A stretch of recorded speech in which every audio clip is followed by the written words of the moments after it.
Yes dear students, फिर हम एक वीकली टॉपिक के साथ आपके सामने उपस्थित हैं और इस बार का टॉपिक काफ़ी इंटरेस्टिंग है। हालांकि हर बार का टॉपिक इंटरेस्टिंग होता है, लेकिन इस बार बहुत ही करंट मामला है और वह है India China relations from Nehru to Modi. अब जैसा कि हमने आपको बताया है कि this is the part of our plan what you know as the present and the past communication series. हमने यह सीरीज आप ही लोगों के लिए स्टार्ट किया है और मेरा उद्देश्य है कि इतिहास के प्रति आप लोगों का दृष्टिकोण बदल जाए और मेरा विश्वास है मैं जरूर बदलवाने में कामयाब रहूंगा। I am optimistic in this regard. देखिए, फिर मैं वही आपसे गुजारिश करूंगा कि थोड़ा सा इससे मुझे बाइलिंगुअल रहना पड़ेगा। As I have told you earlier कि in regular classes I always try to be just you can say conscious about the language, and I strictly follow the discipline of language while taking your classes regularly. But particularly in this sort of casual lectures, it is not possible for me to just deliver the lectures in two different languages. So as far as possible, I will try to be bilingual and you people have to slightly cooperate with me. Because there is no way out. आप समझ सकते हैं कि लगभग ये एक लंबा सा लेक्चर होता है और दोनों अलग अलग लेने में थोड़ा सा बर्डनसम हो जाएगा, इसलिए आप लोग से मैं क्षमा चाहूंगा। थोड़ी असुविधा होगी तो दोनों लैंग्वेज के बच्चे हल्का सा बर्दाश्त कर लेंगे। वैसे मेरी कोशिश रहेगी किसी को परेशानी ना हो। मैंने पीपीटी भी दोनों लैंग्वेज में बनाया है, उसको मैं डाउनलोड करवा दूंगा। हाँ, कहीं कहीं मैं स्पेसिफिक हिंदी शब्द दिया जब बड़ा बनने लगा, कहीं कहीं मैंने स्पेसिफिक इंग्लिश टर्म्स दिया, तो नॉन इंग्लिश वाले को थोड़ी दिक्कत हिंदी में हो सकती है, परंतु हिंदी वाले को इंग्लिश में दिक्कत मेरे विचार में नहीं होनी चाहिए, क्योंकि उतना तो कंपलसरी इंग्लिश आप लोग करते ही हो। तो खैर ये एक बात हुई। दूसरी बात है, सिचुएशन काफ़ी एडवर्स है। ये इन एरा ऑफ कोविड-19 you can very well understand that you are fighting against the you can say the one of the most terrible epidemics in the world, and that is COVID-19, and it is a challenge to an individual, to society, to community as a whole, to a nation and even to the world. तो उसमें हम लोगों को इसी प्रकार से यही civilisational values है कि एडवर्स कंडीशन में हमें फाइट करना है, दूसरा हमारे पास कोई चारा नहीं है। तो इसलिए बच्चों, हम लोग अपना काम जारी रखेंगे, अपने आप को सुरक्षित रखते हुए, बीमारी से बचाते हुए। आगे भी हमारी कोशिश यही रहेगी कि हम इस लॉकडाउन के पीरियड में भी, हालांकि अब तो लॉकडाउन रहा नहीं प्रैक्टिकली, लेकिन फिर भी बच्चे तो अपने घर पर ही अभी प्रैक्टिकली आप कह सकते हो कि घर पर ही स्टडीज़ कर रहे हैं। तो आपको इस तरह के कुछ वैल्यूएबल लेक्चर्स प्रदान किए जाते रहें, जिससे कि आपके घर पर भी पढ़ाई चलती रहेगी। तो मैं अब आता हूँ उस मुद्दे पर कि एक पुरानी कहावत मुझे याद आ जाती है कि जब रोम में आग लगी हुई थी तो नीरो बांसुरी बजा रहा था। कुछ उसी तरह की घटना अभी घटित होती हुई प्रतीत हुई।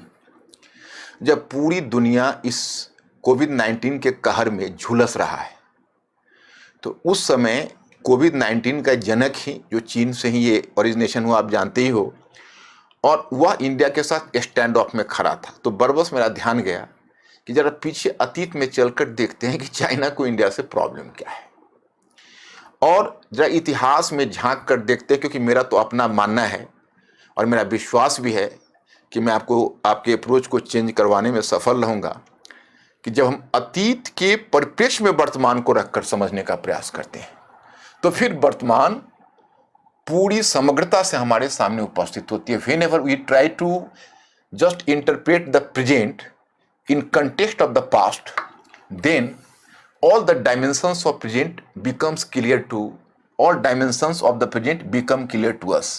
So that's why कि there is a natural communication between the past and the present. तो उसी सीरीज के तहत मैं चाहता हूं कि हम इंडिया और चाइना के रिलेशंस को देखें। हम कोशिश करेंगे कि हम कैजुअल रहें, आपको ज़्यादा बर्डन ना पड़े और आपको एक नेचुरल दिलचस्पी इसमें हो जाए, ताकि आप आगे भी फॉलो करते रहें कि उनके बीच प्रॉब्लम क्या था।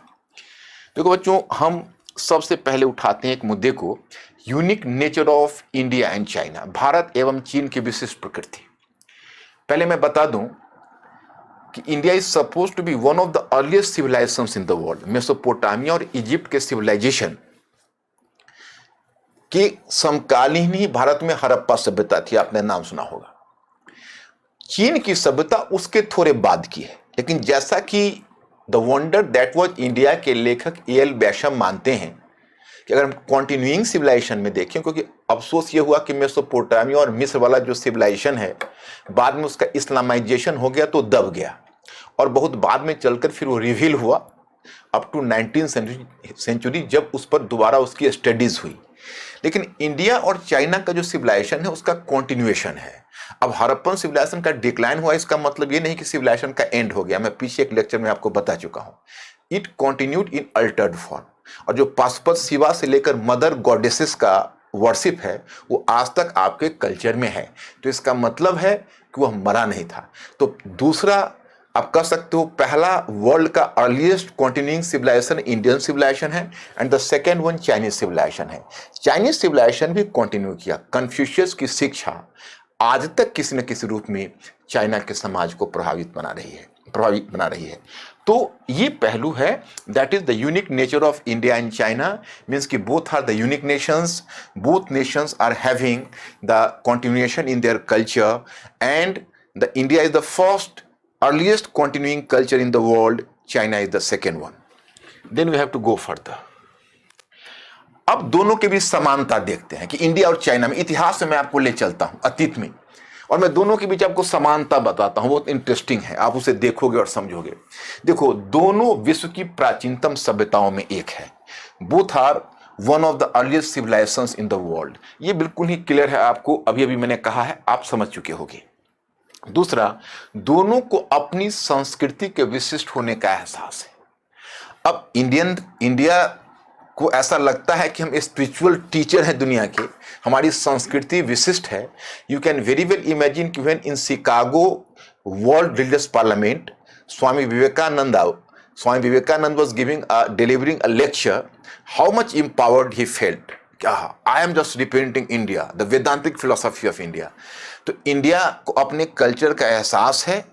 इंडिया में एक गौरव है कि हमारी संस्कृति बहुत पुरानी है और हमारी संस्कृति विविधता में एकता का उदाहरण है। उसी प्रकार से चीन को भी अपनी संस्कृति की विशेषता का गुमान है। उसे भी ऐसा लगता है कि हमारी संस्कृति प्राचीनतम संस्कृति में एक है, और वो तो थोड़ा चाइना में थोड़ा एरोगेंस भी है। तो वह जो कल्चरल एरोगेंस यहां तक कहता है कि दुनिया की सबसे संस्कृति हमारी है, तो वो एरोगेंस वहां पर आपको देखने को मिलेगा।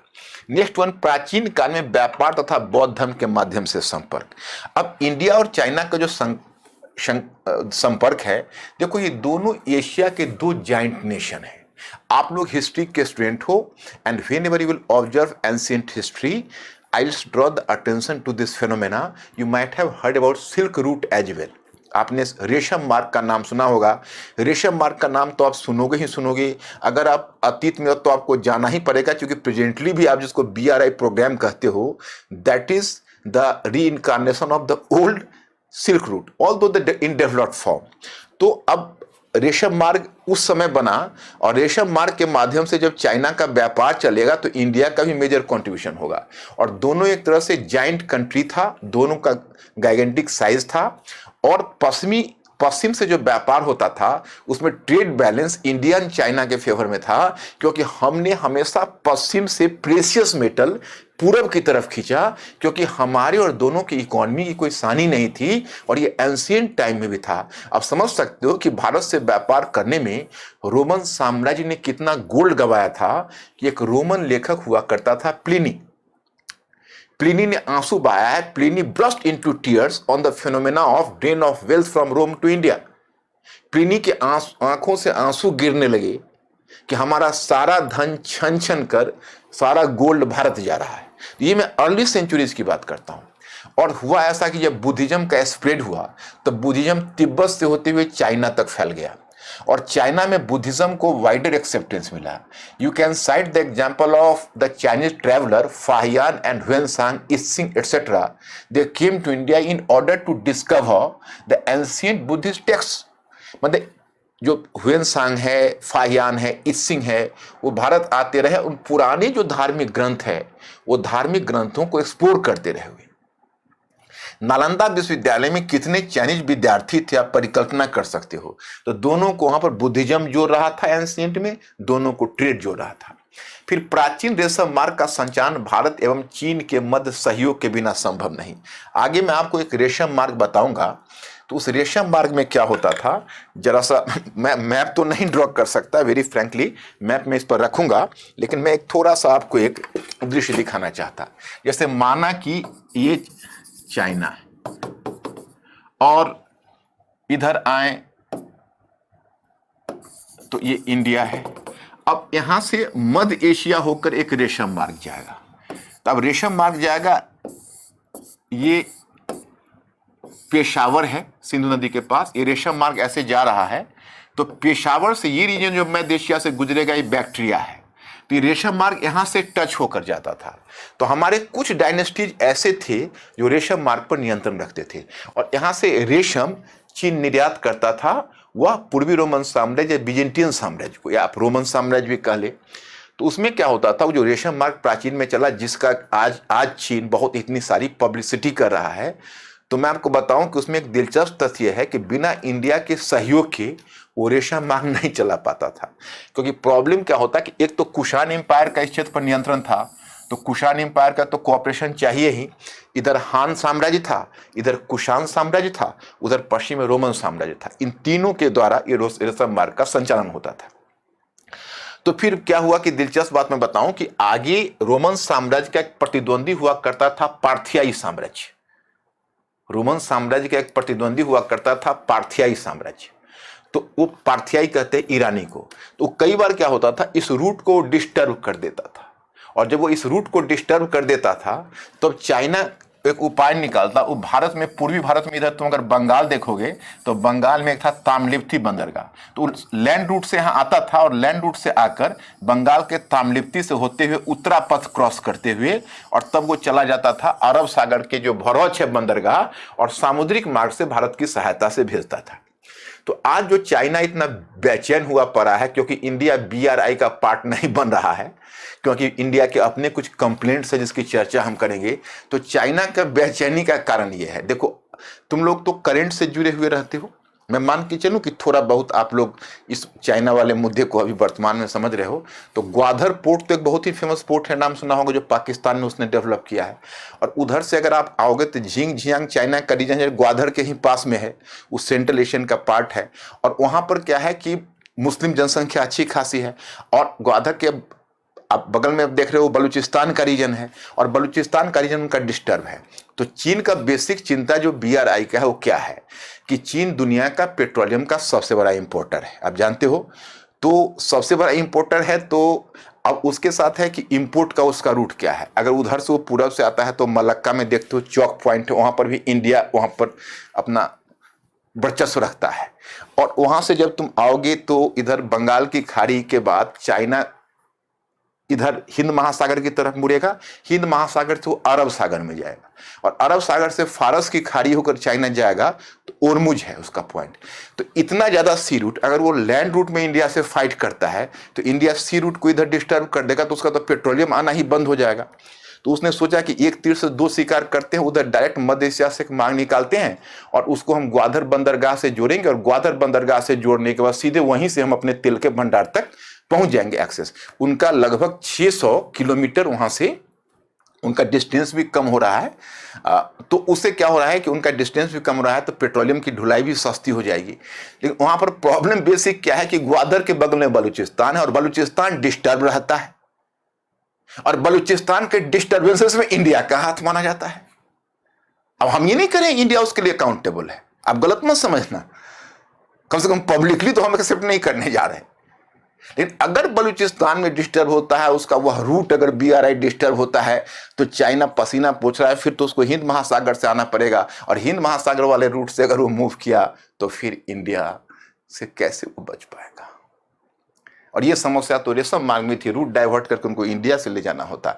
चाइना के लिए बहुत बढ़िया होता अगर उसके BRI प्रोग्राम का इंडिया हिस्सा रहता, चाइना आज बहुत मेंटली फ्री होता। लेकिन उसने गलती जो इतिहास में कर दी है, और उसका चश्मदीद गवाह मैं आपको बना रहा हूं, आप ही बताओगे। ये रेशम मार्ग, पुराना रेशम मार्ग हमने बताया था कि ऐसे आया है, पामिर से आया है ऐसे करते हुए, और ये आप देख रहे हो यही पहले रोमन एम्पायर को ऐसे जाता था। अब देखिए इंडिया है, इंडिया के ऊपर, इंडिया यहीं तक है तो उसको टच ऊपर से करता था मध्य एशिया से, और ये रेशम मार्ग ऐसे गुजरते हुए तब रोमन साम्राज्य को जाता था। तो एक ये हो गया प्राचीन रेशम मार्ग का संचालन दोनों के बिना संभव नहीं था, ये तो हमने आपको बता दिया, समानता का बिंदु है। रेशम मार्ग मैंने दिखा दिया, इस पर एक नजर आप लोग, क्योंकि मैप आपकी अंडरस्टैंडिंग को बेहतर करती है, तो आपने मैप डाल दिया। अब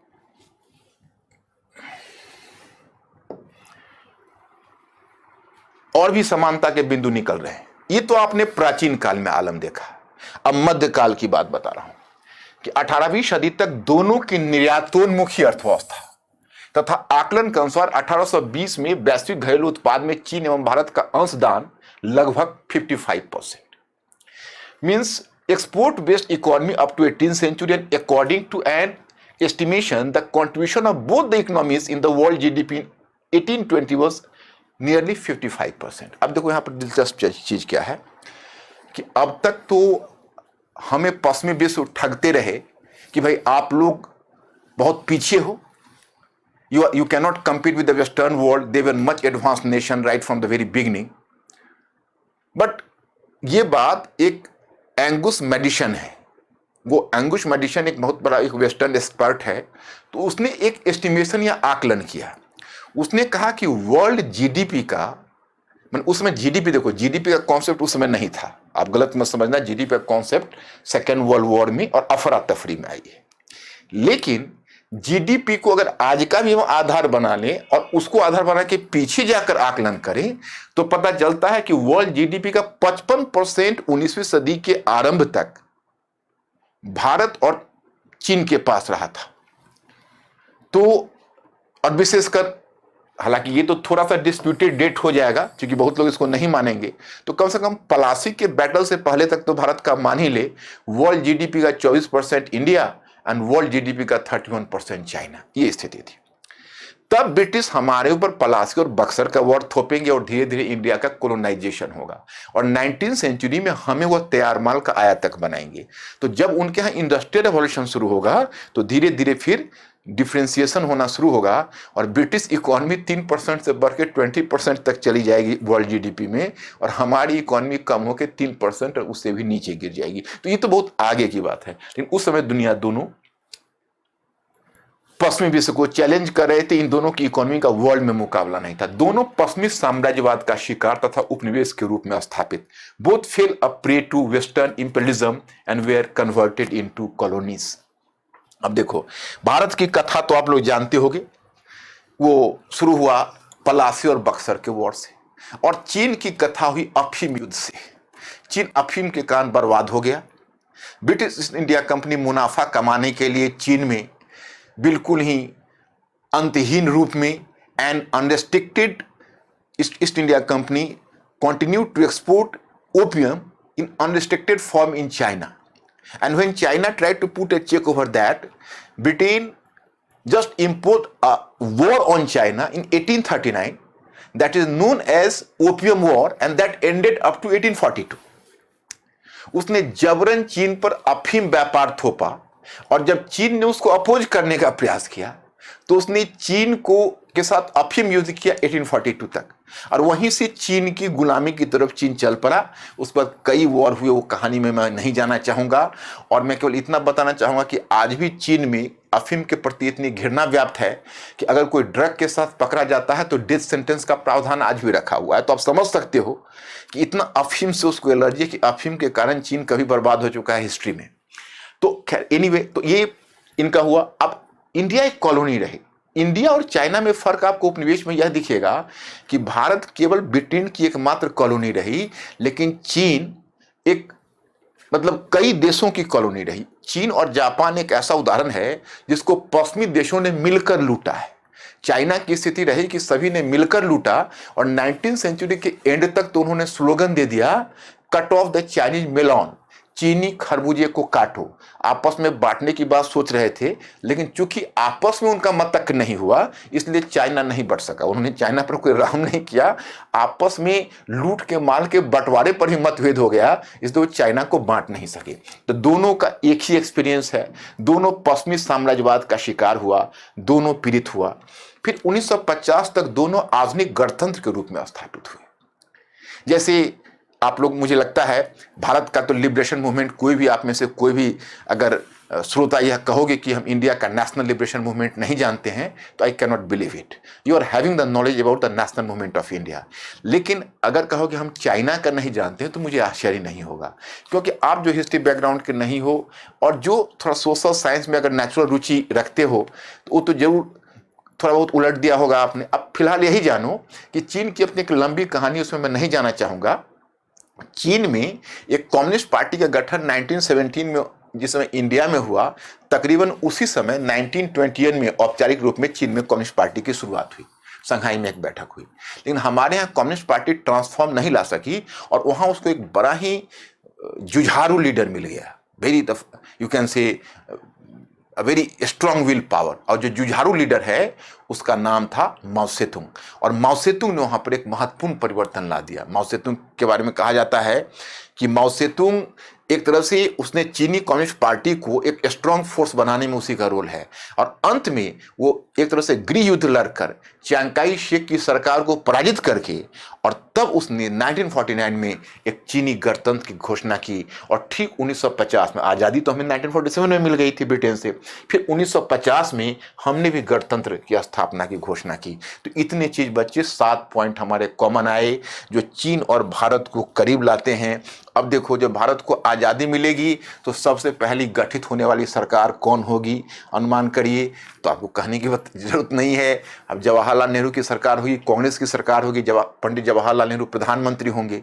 अब ये 7 चीजें मिल रही है, तो पंडित जी को ये लालच होना बहुत स्वाभाविक है कि अगर इंडिया और चीन में दोस्ती हो जाती तो कितना बढ़िया होता। लेकिन असमानता के बिंदु भी है, असमानता के बिंदु को आप देखिए, वो भी है, आपको ध्यान देना है। देखो, थोड़ा सा लंबा लेक्चर जाएगा तो आप लोग ब्रेक करके उसको देख लेना, क्योंकि मैं चाहता हूं कि थोड़ा सा उसके बैकग्राउंड को, मैंने क्या कहा, ये past and the present series है, कम्युनिकेशन सीरीज है। लेकिन बच्चों को ध्यान रखना पड़ता है कि प्रेजेंट में जैसे डोकलाम का स्टैंड ऑफ है, तब से तो तुम देख ही रहे हो, फिर अभी रिसेंट में स्टैंड ऑफ हुआ है, वो भी देख रहे हो। जो आप तो ये तो आपका करंट का ही इश्यू है कि आपने उस पर गौर किया, लेकिन इतिहास इसके बच्चे नहीं जानते हैं। तो बच्चों, थोड़ा सा, चूंकि हम अगर सबको लेकर चलते हैं तो थोड़ा सा हमको इतिहास पर विशेष नजर इसलिए देना पड़ता है ताकि बच्चे इस वर्तमान के इतिहास को समझ सके। तो इसलिए हम थोड़ा सा टाइम हिस्ट्री में ज्यादा देकर आपको फिर वर्तमान पर लाएंगे, लेकिन मैं वर्तमान पर मानकर चलूंगा कि आप लोग उसके टच में हो, पेपर्स पढ़ रहे हो, न्यूज पेपर्स पढ़ रहे हो, तो उसका ज्ञान तो आपको करंट के सोर्स से भी मिल ही रहा होगा।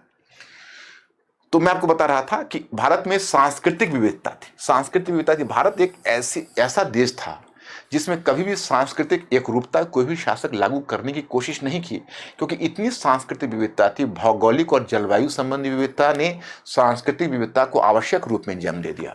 लेकिन हाँ, विशाल आकार के बावजूद भी सांस्कृतिक एकरूपता चीन का एक खासियत ये रही कि इसका तो भारत से भी आप देखते हो आकार में क्या है, बावजूद इसके चीन ने कभी भी विविधता को भारत की तरह महत्व नहीं दिया। चीन की सरकार की हमेशा कोशिश रही कि वहां पर कोई न कोई रूप में एकरूपता को बल मिले, और स्वयं जो कन्फ्यूशियस चीन का चिंतक था वह भी इस एकरूपता का ही प्रवर्तक रहा था। तो उधर उदार धार्मिक परंपरा में विचारों की स्वतंत्रता, मीन्स की हियर यू कैन से cultural diversification, here you can से cultural unity in spite of large area, liberal religious traditions and free expression of views, उदार धार्मिक परंपरा एवं विचारों की स्वतंत्रता। देखो, मैं इसलिए नहीं फेवर कर रहा, ये मेरा जिंगोइज्म या ओवर नेशनलिज्म नहीं बोल रहा है, या एक्स्ट्रा, या आप कर सकते हो कि अति राष्ट्रवाद नहीं बोल रहा है, बल्कि मैं पूरे विश्वास के साथ कह सकता हूं कि प्राचीन भारत के लोगों ने जो धार्मिक उदारता, या शासक हो या सामान्य लोग हों, उन्होंने जो धार्मिक उदारता की नीति दिखाई, वे पूरे विश्व में दुर्लभ है।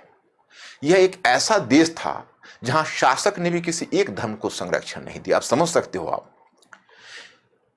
कि एक शासक, पल्लव शासक को ही लो, ब्राह्मणिज्म को सपोर्ट करेंगे, बुद्धिज्म को सपोर्ट करेंगे। चालुक्य शासक को लो, ब्राह्मणिज्म को सपोर्ट करेंगे, जैनिज्म को सपोर्ट करेंगे।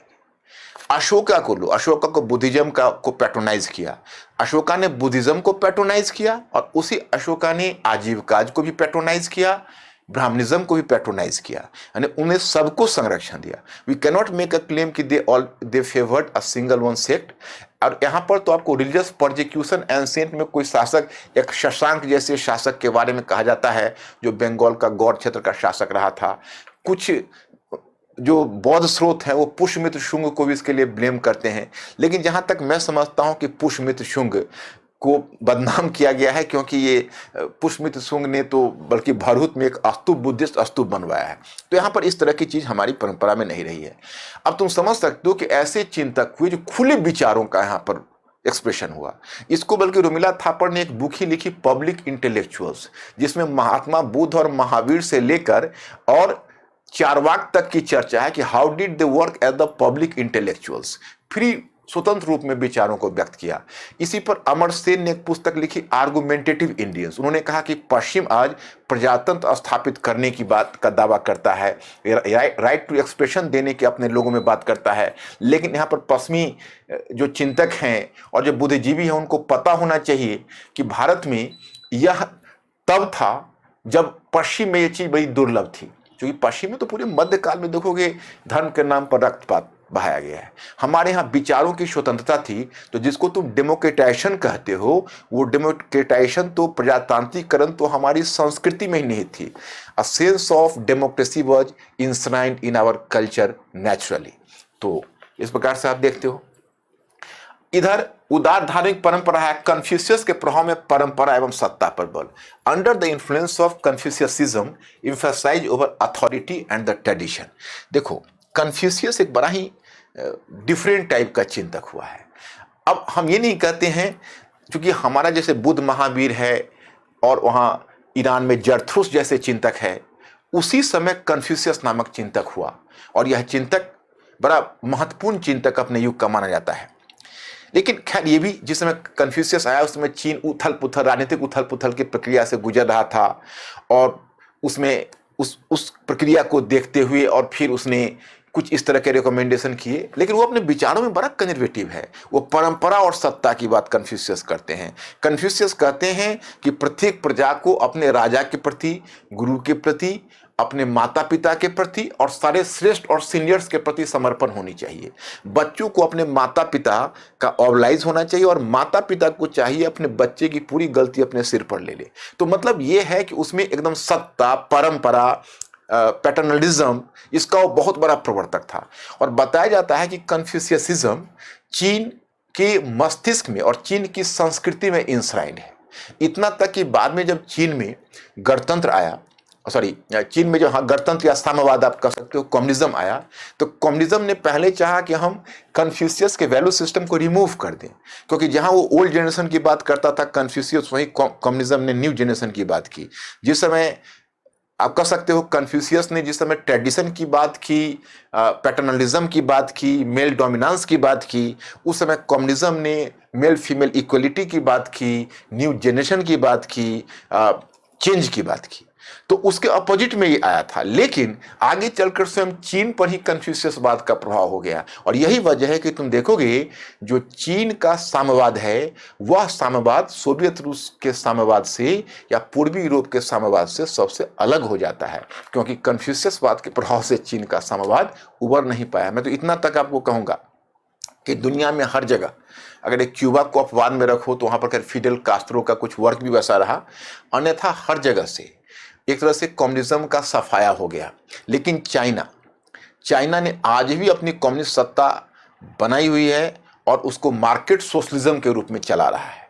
मतलब एक तरफ उसने बाजार को खोल दिया, लेकिन अपनी राजनीति को नहीं खोली।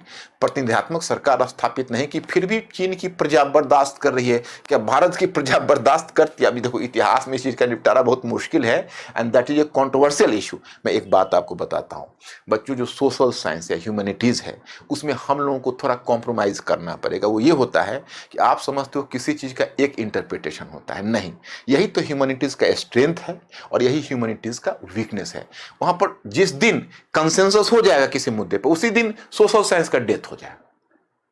वो तो चलना है, विचार आप देंगे, हम देंगे, वो देंगे, और उसी से यही इंटरप्रिटेशन। तभी तो आपको क्वेश्चन पूछा जाता है, आलोचनात्मक परीक्षण कीजिए, विवेचन कीजिए, to discuss, to critically analyse. क्यों?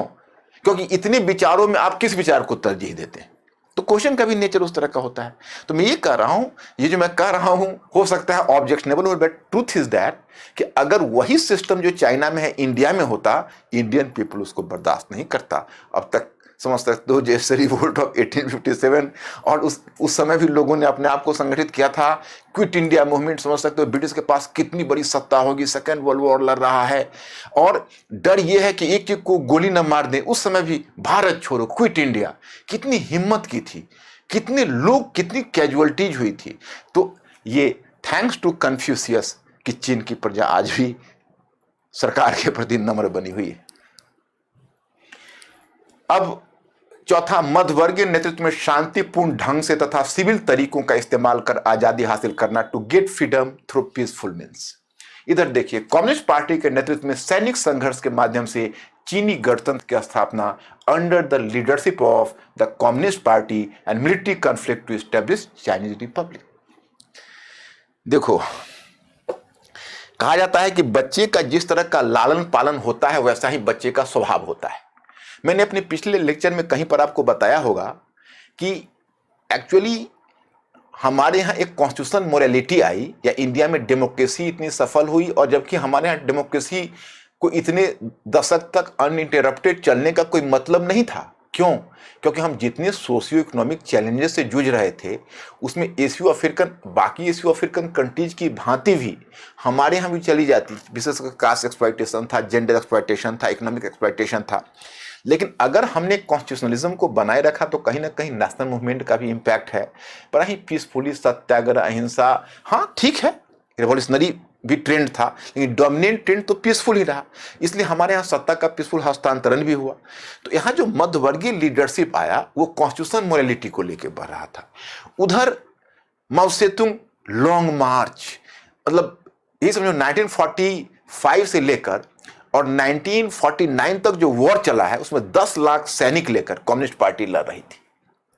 और ये कम्युनिस्ट पार्टी ने के पास को करोड़ों किसानों का समर्थन था। गुरिल्ला टैक्टिक्स से लड़ते हुए 4 वर्ष के घमासान युद्ध के बाद तब इसने चीन में सत्ता स्थापित की। तो चूंकि इसकी पैदाइश ही युद्ध से हुई थी, तो युद्ध की मानसिकता तो होनी ही थी स्वतंत्रता के बाद चीन की, और भारत की मानसिकता शांति की थी। तो नेक्स्ट, अपनी विदेश नीति में सॉफ्ट पावर तरीकों पर बल देकर प्रभाव क्षेत्र का विस्तार करना, to extend its influence in foreign policy through soft power approach. 5, उधर चीन हार्ड पावर तरीके का प्रयोग कर चीन को शताब्दियों की अपमानजनक स्थिति से मुक्त करना, to make use of hard power method in order to make her self free from centuries humiliation. देखो, चीन में कहा जाता है, कभी कभी ये अभी भी न्यूज़पेपर में आते हैं। अब हिस्ट्री की जानकारी होने से आपको एक फ़ायदा ये होगा कि न्यूज़पेपर में कई आर्टिकल्स ऐसे आते हैं कि बच्चे उसके साथ जस्टिस नहीं कर पाते हैं, समझ नहीं पाते हैं कि इसका इंटरप्रिटेशन, इसका मीनिंग क्या है। जैसे वहाँ पर यह आता है कई बार कि मिडल कंट्री सिंड्रोम चाइना के बारे में, और कई बार यह उभर कर आता है जिसे आप कहते हो सेंचुरीज ऑफ ह्यूमिलिएशन। इसका कारण यह है कि चाइना को पहले अपने महान होने का एहसास था कि वी आर द ग्रेट, और फिर सेंचुरीज का ह्यूमिलिएशन हुआ, चीनी खरबूजे को काटो। तो चीन का क्या था कि जैसे भारत का था, तो भारत का विदेश नीति में आज भी है सॉफ्ट पावर अप्रोच को हमने हमेशा तरजीह दी। मेल मिलाप, थ्रू परसुएशन, हम अपने विचारों से, अपने तर्क से, अपने इकोनॉमिक पॉलिसी से, हर से लोगों को इम्प्रेस करके तब हम विदेश नीति पर अपना प्रभाव बनाए। That is soft power. Hard power है जिसको कहते हो, उसके लिए जिसको muscle power through military power, you are just going to create the influence in the world politics. तो चाइना का बेसिक हार्ड पावर ही रहा और इंडिया का सॉफ्ट पावर मेथड था। स्वतंत्रता के बाद भी नॉन अलाइनमेंट की पॉलिसी है, या इंडिया का जो मिक्स्ड इकोनॉमी का कॉन्सेप्ट है जो एशियो अफ्रीकन कंट्रीज को उपहार में दे रहा है, लिबरेशन की बात कर रहा है, कल्चरल वैल्यूज़ की बात कर रहा है। तो इंडिया चाह रहा है कि हम अपने संस्कृति के प्रभाव में, अपने आर्थिक और राजनीतिक विचारों के प्रभाव में अधिक से अधिक देशों को रखें। तो इन दोनों के अप्रोच में जो यह फ़र्क है, यह फ़र्क भी आगे टकराहट लाना है। नेक्स्ट वन आप देखते हो कि भारत में ब्रिटिश विदेश नीति। देखो बच्चों, भारत में हम ब्रिटिश विदेश नीति को इसलिए समझाना चाहेंगे कि आप अगर जवाहरलाल नेहरू की विदेश नीति को समझना चाहते हो तो मैं थोड़ा सा हट जाता हूं ताकि आप लोग एक नज़र इसको पढ़ लो। और वैसे भी मैं आपको बताऊं कि मैं आपको पीपीटी का भी डाउनलोड करवा दूंगा ताकि आप लोग उसका फ़ायदा उठा सको। लेकिन हमें एक एक चीज़ को देता हूं कि ब्रिटिश फॉरेन पॉलिसी की विशेषता क्या है, क्योंकि जब तक ब्रिटिश फॉरेन पॉलिसी को आप नहीं समझोगे तब तक आप भारत के फॉरेन पॉलिसी को नहीं समझ पाओगे, जो स्वतंत्र भारत की फॉरेन पॉलिसी को। इसलिए मैं चाहता हूं कि थोड़ा सा ब्रिटिश फॉरेन पॉलिसी भी आपको पता हो। देखो, जब ब्रिटेन ने अमेरिका को खोया था तो India emerge to be the most precious jewel in the British crown. America को खोने के बाद भारत ब्रिटेन का सबसे कीमती आभूषण था, वो ब्रिटिश क्राउन का। तो उसको हर स्थिति में ब्रिटिश बचाना चाहते थे। तो अगर देखो, अब हम बात तो इंडिया चाइना की कर रहे हैं, यहाँ वर्ल्ड पॉलिटिक्स के बहुत सारे मुद्दे आके इन्वॉल्व हो जाएंगे नेचुरली, हम उन्हें रोक नहीं सकते। जैसे एशिया में तुम देखोगे वर्चस्व की दो लड़ाई, दो देशों में काफी लड़ाई चली, एक था ब्रिटेन, दूसरा था रूस। बल्कि भारत में आपको याद होगा ऑकलैंड से लेकर और लॉर्ड लिटन तक जो नीति रही थी उस नीति को कहते थे रूसोफोबिया। रूसोफोबिया का मतलब है कि रूस के भय से यह प्रचालित नीति थी। तो हमेशा इंडिया को डर होता था कि रूस इनक्रॉच करेगा। उधर चीन भी उस समय पावर था, मतलब पावर इस सेंस में, चलो उसमें विदेशी गुलाम ही सही, लेकिन था तो ड्रैगन अभी फंसा हुआ था, जंजीरों में बंधा हुआ था, परंतु यह ड्रैगन कभी भी जंजीर तोड़ सकता था। तो ब्रिटिश ने एक बफर क्षेत्र का कॉन्सेप्ट लाया इंडिया को बचाने के लिए। बफर क्षेत्र में उन्होंने क्या किया कि दो प्रकार के रिंग बनाए। आप लोग मैप को विजुअलाइज कर रहे हो ना, थोड़ा सा वर्ल्ड मैप को हल्का सा विजुअलाइज कर लो अपनी नजर के सामने और पश्चिम से पूरब की तरफ नजर डालो। तो उत्तर पश्चिम में उसको सबसे बड़ा खतरा रूसी विस्तार का लग रहा था। तो रूस के अगेंस्ट में उसने उत्तर पश्चिम में पहला बफर क्षेत्र बनाया ईरान को और दूसरा अफगानिस्तान को। इसलिए अफगानिस्तान पर ब्रिटेन हमेशा प्रभाव बनाकर रखना चाहता था। हालांकि दोनों बार उसे दुर्भाग्य का सामना करना पड़ा। You might have heard about the Afghan policy of Auckland and Lytton, the first Afghan war and the second Afghan war. Both turn to be fiasco for the British empire and they give a very serious जोर to British prestige in the region. लेकिन फिर भी British हमेशा अफगानिस्तान से उलझे रहते थे। बल्कि पहले तो उन्होंने वॉर का सहारा लिया था और फिर उन्होंने क्या किया कि जब देखा कि अब वॉर से काम नहीं चलेगा तो फिर एक हेनरी लॉरेंस आए, उन्होंने मास्टरली इनएक्टिविटी की पॉलिसी चलाई। जब आप लोग मॉडर्न इंडिया पढ़ोगे तो जानोगे। लेकिन फिर उसके बाद जब विस्तार शुरू हो गया तब फिर लिटन ने एक बार फिर जाके वॉर किया, फिर वॉर में फिर अफगानों से पिट गया। तो अब इसे लगा ब्रिटिश को कि भाई ये अच्छी बात नहीं है बार बार अफगानों से पीटना, तो एक दूसरा उपाय करते हैं। क्योंकि अगर अफगानिस्तान पर वर्चस्व नहीं होगा तो रूस तो उधर विस्तार करेगा ही। तो उसने सोचा कि चलो हम अपनी सीमा और अफगानिस्तान के बीच ही बॉर्डर बना लेते हैं कि न रहेगा बांस न बजेगी बांसुरी। तो इसलिए 1891 में तुम देखते हो कि 1891 में वहां पर डुरंड था, हेनरी डुरंड। तो उसने डुरंड लाइन खींची अफगानिस्तान और भारत के बीच। 1893 में डुरंड लाइन खींची गई। 1890 के दशक का सकते हो कि 1.5-2 वर्ष इसमें लगे थे। तो इसमें एक डुरंड लाइन खींची। क्या ये डुरंड लाइन हमें विरासत में नहीं मिली? भारत का विभाजन हो गया तो पाकिस्तान को विरासत नहीं मिली। पाकिस्तान डुरंड लाइन पर अफगानिस्तान के साथ पाकिस्तान का मनमुटाव बना हुआ है। इसीलिए अब पाकिस्तान की मजबूरी है कि अफगानिस्तान में कोई फ्रेंडली शासक रहे, क्योंकि कोई भी वहां पर सरकार आती है अफगानिस्तान में तो पहले वो डुरंड लाइन पर ही प्लस चिन्ह लगाना शुरू कर देती है, जैसे चीन ने मैकमोहन लाइन पर प्लस चिन्ह लगाना शुरू कर दिया था। तो उधर डुरंड लाइन खींची और फिर 1895 में पामीर को बेस बनाकर और ऑक्सस रिवर के दक्षिण का भाग अफगानिस्तान को देते हुए उसने 1895 में रूस और अफगानिस्तान के बीच एक समझौता करा कि ब्रिटिश मेंटली फ्री हो गया कि यार चलो हमारी जान बची। और बाद में 1907 में जब ब्रिटेन और रूस के बीच समझौता हो गया तो ब्रिटेन फिर मेंटली फ्री हो गया। तो ईरान अफगानिस्तान इधर बनाया था उसने आउटर रिंग, और उसके बाद जब पूरब की तरफ आओगे तब उसने एक तिब्बत को बनाया। तिब्बत को बनाया दोनों के अगेंस्ट में, रूस और चीन। क्योंकि आप याद करो, रूस उत्तर पश्चिम में भी है और रूस चीन में भी, पूरब में भी था, तो रूस दोनों तरफ से विस्तार कर सकता था। तो तिब्बत को उसने बनाया दोनों के लिए, उसने रूस के लिए भी बनाया बफर रीजन और चीन के लिए भी बनाया। तो आपको मतलब जब मॉडर्न हिस्ट्री पर होगे तो पता चलेगा लॉर्ड कर्जन, जो भारत की सीमा के विषय में बहुत ज़्यादा संवेदनशील था, टू मच सेंसिटिव, तो उसने यंग हस्बैंड को भेजा था यहाँ से तिब्बत में, क्योंकि वहाँ पर रूसी विस्तार को रोकने के लिए। तो ये इस तरह से उसने तिब्बत को, तो आउटर रिंग में 3 को रखा, ईरान, अफगानिस्तान और तिब्बत। फिर उसने दूसरा इनर रिंग बनाया। तो इनर रिंग में उसने बनाया नेपाल, भूटान, सिक्किम और बर्मा, इसको दूसरा इनर रिंग बनाया। तो नेपाल, भूटान, सिक्किम और बर्मा वो चाइनीज विस्तार को रोकेंगे, तो इसलिए इन चारों को लिया। जैसे आप देखोगे जब ब्रिटिश का जब और पीछे देखोगे तो जब लॉर्ड हेस्टिंग्स था तो उसने जब नेपालियों को पराजित किया था 1814-15 में, तो उस वक्त फिर उसने एक संधि की थी, जो संधि आज भी तुम देखते हो चर्चा में और विवाद में बना हुआ है। तो सुगौली की संधि कहा जाता है 1816 में। तो सुगौली की संधि के आधार पर उसने नेपाल से भूटान और सिक्किम को के प्रभाव क्षेत्र से उसे अलग कर लिया, और आगे चलकर उसने फिर भूटान और सिक्किम को भी अपने प्रभाव क्षेत्र में ले लिया। और बर्मा से तो 3 वॉर ब्रिटिश लड़े। पहले एमहर्स्ट लड़ा फर्स्ट एंग्लो बर्मा युद्ध, फिर लोअर बर्मा को डलहौजी ने जीत लिया, और फिर आगे डफरिन के समय में 1886 में फाइनली बर्मा को भारत में मिला लिया गया। तो मतलब ब्रिटिश इन दोनों रिंग को बना कर रखे थे। इसके बाद ब्रिटिश ने क्या किया होता, ब्रिटिश के पास तो बहुत मजबूत नौसेना थी, तो ओरमुज फारस की खाड़ी और इधर मलक्का इंडोनेशिया तक उसके जो नौसेना थे उसका वर्चस्व वहां बना हुआ था।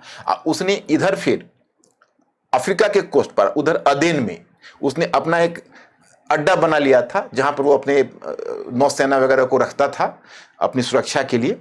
और फिर उस क्षेत्र में उसका पैसा इंडियन अकाउंट से जाता था।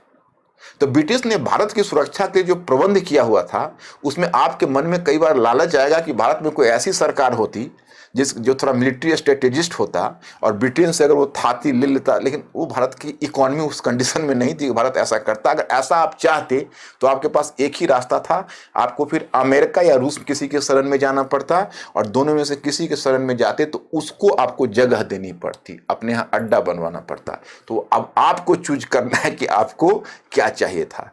अगर आप अमेरिका के बल पर दादागिरी एशिया में करना चाहते तो आप एशिया के सबसे बड़े दादा जरूर हो जाते, लेकिन फिर अमेरिका को सलामी करनी होती। अगर रसिया के बल पर करते तो भी हो जाता। चाइना को तो आप काउंटर बैलेंस कर सकते थे, लेकिन डॉक्टर फॉस्टर्स की तरह कहीं ऐसा तो नहीं कि दिल को गिरवी में रख के हमने ताकत पाई। तो बच्चों ये सब थोड़ा बड़ा इतिहास के कई बार मार्मिक प्रसंग है कि लालच होता है कि काश अगर इंडियन गवर्नमेंट ऐसा किया होता तो क्या, लेकिन जब तुम रैशनली सोचोगे तो ये बातें थोड़ी सी अलग हो जाती है। अब ये हमको आउटर रिंग और इनर रिंग थोड़ा सा आपको दिखाना चाहा है। ये अफगानिस्तान से आप देखो, अब वेस्टर्न चाइना, इधर चाइना का एरिया है। तो यहाँ से आओगे, जैसे ये चाइना है, चाइना के ही बगल में देखो अब तो तिब्बत था, ये देखो तिब्बत था जो हमारा बॉर्डर नहीं था, अब चाइना हो गया। उधर से पूरब की तरफ जाओगे तो आपको दिखेगा पोस्ट इंडिपेंडेंस एरा। अब पंडित नेहरू आए, अब यहाँ से भारत की विदेश नीति देखो, क्योंकि कई बार आने वाली पीढ़ी मूल्यांकन करती है कि हमारी पुरानी पीढ़ी ने जो निर्णय लिए थे वो सही है गलत था। आज भी बच्चों आप लोगों को एक बहुत बड़े विवाद का सामना करना पड़ता होगा, और बार बार इस चीज़ पर आप लोग गौर करते होंगे। ये एक बहुत ही ज्वलंत मुद्दा है कि नेहरू ने की चीन की पॉलिसी या चीनी नीति एक भूल थी भारत के लिए, वो डिवास्टेटिंग थी, that is a great fiasco. और आज जो इंडिया चाइना का जो प्रॉब्लम बना हुआ है, क्या ये नेहरू लीगेसी है? तो यहाँ पर देखोगे डेमोक्रेटिक कर्जन, पहला मैंने बताया पंडित नेहरू को डेमोक्रेटिक कर्जन अपनी सीमाओं के प्रति अत्यधिक संवेदनशील, मैंने कैरेक्टराइज एट डेमोक्रेटिक कर्जन। ये मैं नहीं बोल रहा, ये बहुत फॉरेन एक्सपर्ट हैं, एस.डी. मुनी हैं, उन्होंने कहा है, कई कहा है। और यूपीएससी ने आपको 2003 या 2, एग्जैक्ट तो मुझे ईयर याद नहीं है, लेकिन ये क्वेश्चन मुझे याद है। अगर अभी क्वेश्चन बैंक में पीछे पलट कर देखोगे तो आपको मिल जाएगा कि नेहरू को डेमोक्रेटिक कर्जन क्यों कहा जाता था। तो नेहरू को डेमोक्रेटिक कर्जन इसलिए कहा जाता था कि जैसे कर्जन के बारे में कहा जाता था कि कर्जन भारत की सीमा के विषय में बहुत ज्यादा सावधान और बड़ा ही संवेदनशील था, तो जिस तरह से भारत की सीमा के विषय में कर्जन संवेदनशील था, उसी प्रकार से नेहरू भी संवेदनशील थे भारत की सीमा के सुरक्षा के प्रति। लेकिन कर्जन और नेहरू में फर्क यह हुआ कि कर्जन के समय उधर डुरंड लाइन और इधर मैकमोहन तो उसमें नहीं बना था, लेकिन पूरब तक भारत का सुरक्षा कवच बना हुआ था। नेहरू के समय जब पाकिस्तान जब अलग हो गया तो उत्तर पश्चिम का सुरक्षा कवच तो हमारा ऑलरेडी टूट चुका है। तब तो तुम देखते हो कि आज चीन घर में घुसना इसलिए आसान हो जाता है क्योंकि पाकिस्तान तो उसको पीओके में आसानी से ला देता है। तो वो चीज़ तो खैर बाद में, उसमें तक तो वॉर नहीं हुआ था, उसमें तो पीओके पर कब्जा नहीं हुआ था चीन का। लेकिन हाँ, ये बात जरूर है कि चीन का दबाव इस बॉर्डर पर भी रहा। तो ये नेहरू के टाइम, इसलिए उनको डेमोक्रेटिक कर्जन कहा गया, because he was too much sensitive towards the border, just like lord Curzon in 1905। अब भूटान एवं सिक्किम 1950 के साथ संधि। अब मैं ये बताऊंगा कि एक कहावत कही जाती है कि जैसे हिटलर से एक बार पूछा गया था कि are you an were you an able ruler, क्या तुम एक योग्य शासक थे? तो उसने कहा able was I before Elba. Before Elba का मतलब हुआ कि एल्वा द्वीप पर जो वो हारा था लिपजिक का बैटल, और एल्वा में जब उसको डिपोर्ट किया गया था, निर्वासित किया गया था, तो उसी को कहा कि मैं एल्वा आने से पहले जरूर योग्य था, लेकिन अब एल्वा पहुंच गया हूं तो योग्य नहीं हूं, क्योंकि मैं हार चुका हूं। तो अगर आप नेहरू की विदेश नीति देखोगे तो कई बार सरप्राइज हो जाओगे कि यह मैन इतना रियलिस्टिक पॉलिसी अडॉप्ट किया तो चीन के संबंध में ऐसी गलती क्यों कर डाली। क्योंकि देखो, अब देखो भूटान का ही मामला है, सिक्किम का मामला है और नेपाल का मामला है। ये तीनों ब्रिटिश से स्वतंत्र हो रहे थे। स्वतंत्र हो रहे थे, ये तीनों किसी प्रभाव में जा सकती थी, हो सकता था शीत युद्ध के हिस्सा बन जाती। इंडियन सब कॉन्टिनेंट में केवल एक पाकिस्तान को तो जाना ही था, किसी को भी इन्होंने किसी एलाइन में नहीं जाने दिया, श्रीलंका तक को रोक दिया। अब समझ सकते हो, सिक्किम, भूटान, ये सब ब्रिटिश के सबऑर्डिनेट कंट्रीज रहे थे। नेपाल, अब ब्रिटिश आजाद हो गए। जवाहरलाल नेहरू ने बहुत स्ट्रांगली डील किया। उन्होंने, आपको एक तिथि भी दी गई है, उन्होंने भूटान से 1949 में भूटान की सरकार को इस बात के लिए राजी किया कि आप विदेश नीति हमारे संरक्षण में रखिए और आंतरिक मामले में आप स्वतंत्र हैं। मुझे नहीं, आपको you have to work as a protected state, आप एक संरक्षित राज्य के रूप में रहेंगे, आपके हक में भी अच्छा है। परसुएडेड और भूटान मान गया। फिर 1950 में उन्होंने सिक्किम को किया। सिक्किम को उन्होंने कहा कि देखिए आप प्रोटेक्टेड हो जाइए, आपकी सुरक्षा की उत्तरदायी हमारे ऊपर है, डोमेस्टिक मामले में आप स्वतंत्र रहेंगे, लेकिन एक पर्यवेक्षक जाके देखता रहेगा कि आप सही ढंग से आंतरिक कार्य को निर्वाह कर रहे हैं या नहीं। सिक्किम को मानना पड़ा। नेपाल थोड़ा सा प्रेस्टिजियस कंट्री था, उसको भी एक सेंस ऑफ हिस्ट्री थी और उसको इस बात का एहसास था कि मैं भी बहुत प्राचीन राष्ट्र रहा हूं। तो नेपाल से उन्होंने दूसरे ढंग से डील किया। नेपाल को उन्होंने कहा कि देखिए चाइना में कम्युनिज्म आ चुका है और ये कम्युनिज्म भविष्य में तिब्बत के लिए खतरा होगा। कल को अगर चीन तिब्बत पर कब्जा कर लेता है तो आपके लिए फिर बड़ी मुश्किल हो जाएगी, तो आप इसको समझ लें, सोच लें। तो नेपाल भी संधि में बंधने के लिए तैयार हो गया। तो 1950 में पीस एंड फ्रेंडशिप ट्रीटी उसके साथ कर ली। 1950 की संधि आज भी नेपाल बार बार कहता है संधि रिवाइज करिए। हालांकि भूटान से तो इंडिया ने संधि रिवाइज कर लिया 1949 वाला, लेकिन नेपाल से अभी भी कोई ना कोई रूप में वो कायम है। तो ये तीनों उन्होंने डील किया। नेपाल में तो उन्होंने और भी स्ट्रांगली डील किया। देखिए नेपाल क्या था, नेपाल का जो लोकेशन था, और विशेषकर चाइना में जब साम्यवाद आ गया था, कम्युनिज्म आ गया था और कोल्ड वॉर शुरू हो चुका था, तो ब्रिटेन और अमेरिका के तो कान खड़े थे। तो ब्रिटेन और अमेरिका चाहता था कि नेपाल को आधार बना के हम भविष्य में चाइना को टेथर करें। तो अब अगर उनको आधार बनाना था नेपाल को, तो नेपाल को प्रभाव क्षेत्र में लेना था। तो नेपाल में उस समय जो गवर्नमेंट थी उसमें किंग था, किंग त्रिभुवन था, और उसका जो मिनिस्टर हुआ, प्राइम मिनिस्टर हुआ करता था, वो था राणा। वो राणा फैमिली, जैसे किंग की फैमिली होती थी तो प्राइम मिनिस्टर की भी फैमिली थी। अब राणा बहुत ही करप्ट लीडर था और उसने बहुत ज़्यादा पैसों का घपला करके और वह रकम भारत के बैंकों में सब जमा करके रखा हुआ था।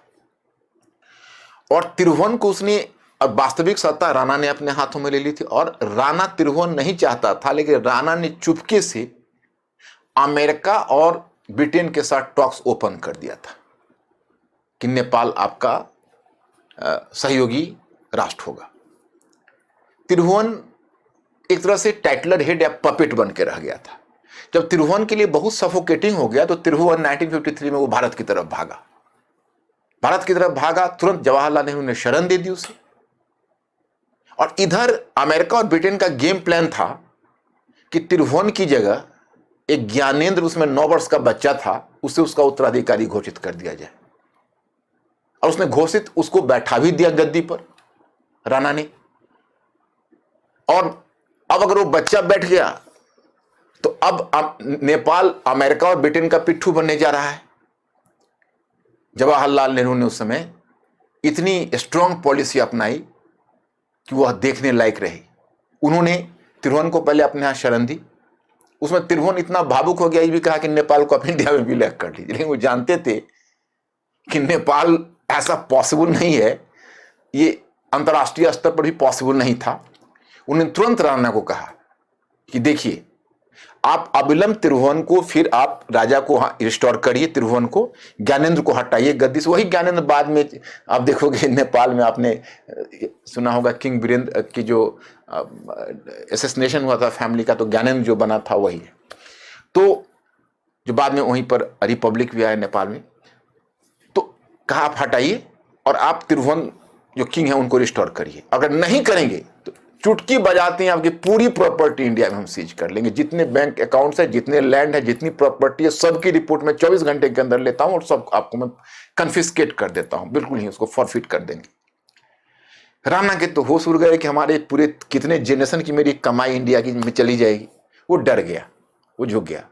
और तब उन्होंने ब्रिटेन को यहां से चुनौती भेजी कि देखिए, क्योंकि ब्रिटेन और अमेरिका मान्यता देने वाला था किंग ज्ञानेंद्र को, तो इन्होंने कहा कि अगर आप मान्यता देते हैं तो 1 वीक के बाद ब्रिटिश कॉमनवेल्थ की बैठक होने वाली है, इंडिया उसको बाइकआउट कर देगा। और अगर इंडिया जैसा प्रेस्टिजियस कंट्री ब्रिटिश कॉमनवेल्थ का बाइकआउट कर देता तो ब्रिटेन के लिए बहुत वो ह्यूमिलेटिंग हो जाता। ब्रिटेन की सरकार झुक गई, अमेरिका को भी उसने मनाया, ज्ञानेंद्र को हटाया गया, त्रिभुवन को फिर रिस्टोर किया गया। तो उन्होंने कई जगहों पर बड़ी योग्यता भी दिखाई है, लेकिन वही जो नेपोलियन ने कहा था कि able was I before Elba, वही बात घटित हो गई। चाइना उनके लिए वाटरलू सिद्ध हुआ। नेपाल के साथ संधि अन्य पड़ोसियों के व्यवहारिक नीति उन्होंने अपनाई। अब नेहरूवादी आदर्शवाद से चीन के संबंध में नीति टुवर्ड्स चाइना, चाइना में जो भारत की नीति रही नेहरूवादी आदर्शवाद से प्रेरित रही। देखो, मैंने कई चीज चूंकि उनके बहुत सारे बुक्स उन पर पढ़े हैं और व्यक्तिगत तौर पर उनके लाइफ को देखा है कि वो एक मेक बिलीव वर्ल्ड में जीते थे, और कई चीजें उनका ऐसा आदर्श था जिसको एक जिद के हद तक प्राप्त करना चाहते। जैसे इकोनॉमी, उनको आदर्श था कि हम एक ऐसी मिश्रित अर्थव्यवस्था बनाएंगे कि भारत में गरीबी को बिल्कुल दूर कर देंगे और इंडिया एक समृद्ध राष्ट्र बनेगा और हर कोई को रोटी मिलेगी। ये उनका स्वप्न था, लेकिन व्यवहार में वैसा नहीं हो सका। उसी प्रकार से विदेश नीति में देखिए, उन्होंने जो स्वप्न देखा था वो मैं आपको बताता हूं। आज अगर मोदी साहब किसी अंतर्राष्ट्रीय मंच पर जाकर जब उस तरह का वजन दिखाते हैं तो बात समझ में आती है, क्योंकि इंडिया इकोनॉमिकली इतना स्ट्रॉन्ग कंट्री है। आज इंडिया का जो जीडीपी है, खैर पर कैपिटा जीडीपी का तो आपने नज़ारा देखा ही, लेकिन टोटल जीडीपी इंडिया का है वो आप देख ही रहे, पीपीपी लेवल पर किस स्टेज पर पहुंचा हुआ है। तो आज का इंडिया है जहां पूरे वर्ल्ड की जो कैपिटलिस्ट हैं वो इंडियन मार्केट के लिए कॉम्पीट करते हैं। लेकिन जिस समय हमारे यहाँ लगभग 60% लोग गरीबी रेखा के नीचे थे, इंडिया खाद्यान्न के मामले में आत्मनिर्भर नहीं था और इंडिया की इकोनॉमी इतनी लचर हालत में थी, उस समय जवाहरलाल नेहरू ने अंतर्राष्ट्रीय मंच पर इंडिया की आवाज बुलंद करनी चाहिए। वो अपने आप में बड़ी महत्वाकांक्षी योजना थी। तो आप देखते हो कि नेहरूवादी आदर्शवाद से प्रेरित भारत एवं चीन के सहयोग के आधार पर एशिया के पुनरुत्थान का स्वप्न, resurgence of Asia based on the concept of cooperation between India and China. अब वो एशिया का पुनरुत्थान चाहते थे इंडिया और चाइना के दोनों के सहयोग से, और वो उनका ये मानना था। देखिए उनके मन में प्लान क्या था, कोल्ड वॉर स्टार्ट हो गया था, एक गुट अमेरिकन गुट था, दूसरा रशियन गुट था, और वो सोचते थे कि हम किसी गुट में रहेंगे तो हमारा कद छोटा हो जाएगा, यानी भारत का कद छोटा हो जाएगा, क्योंकि हम तो उनके पिट्ठू बन जाएंगे, तो स्वतंत्रता का कोई मूल्य नहीं है।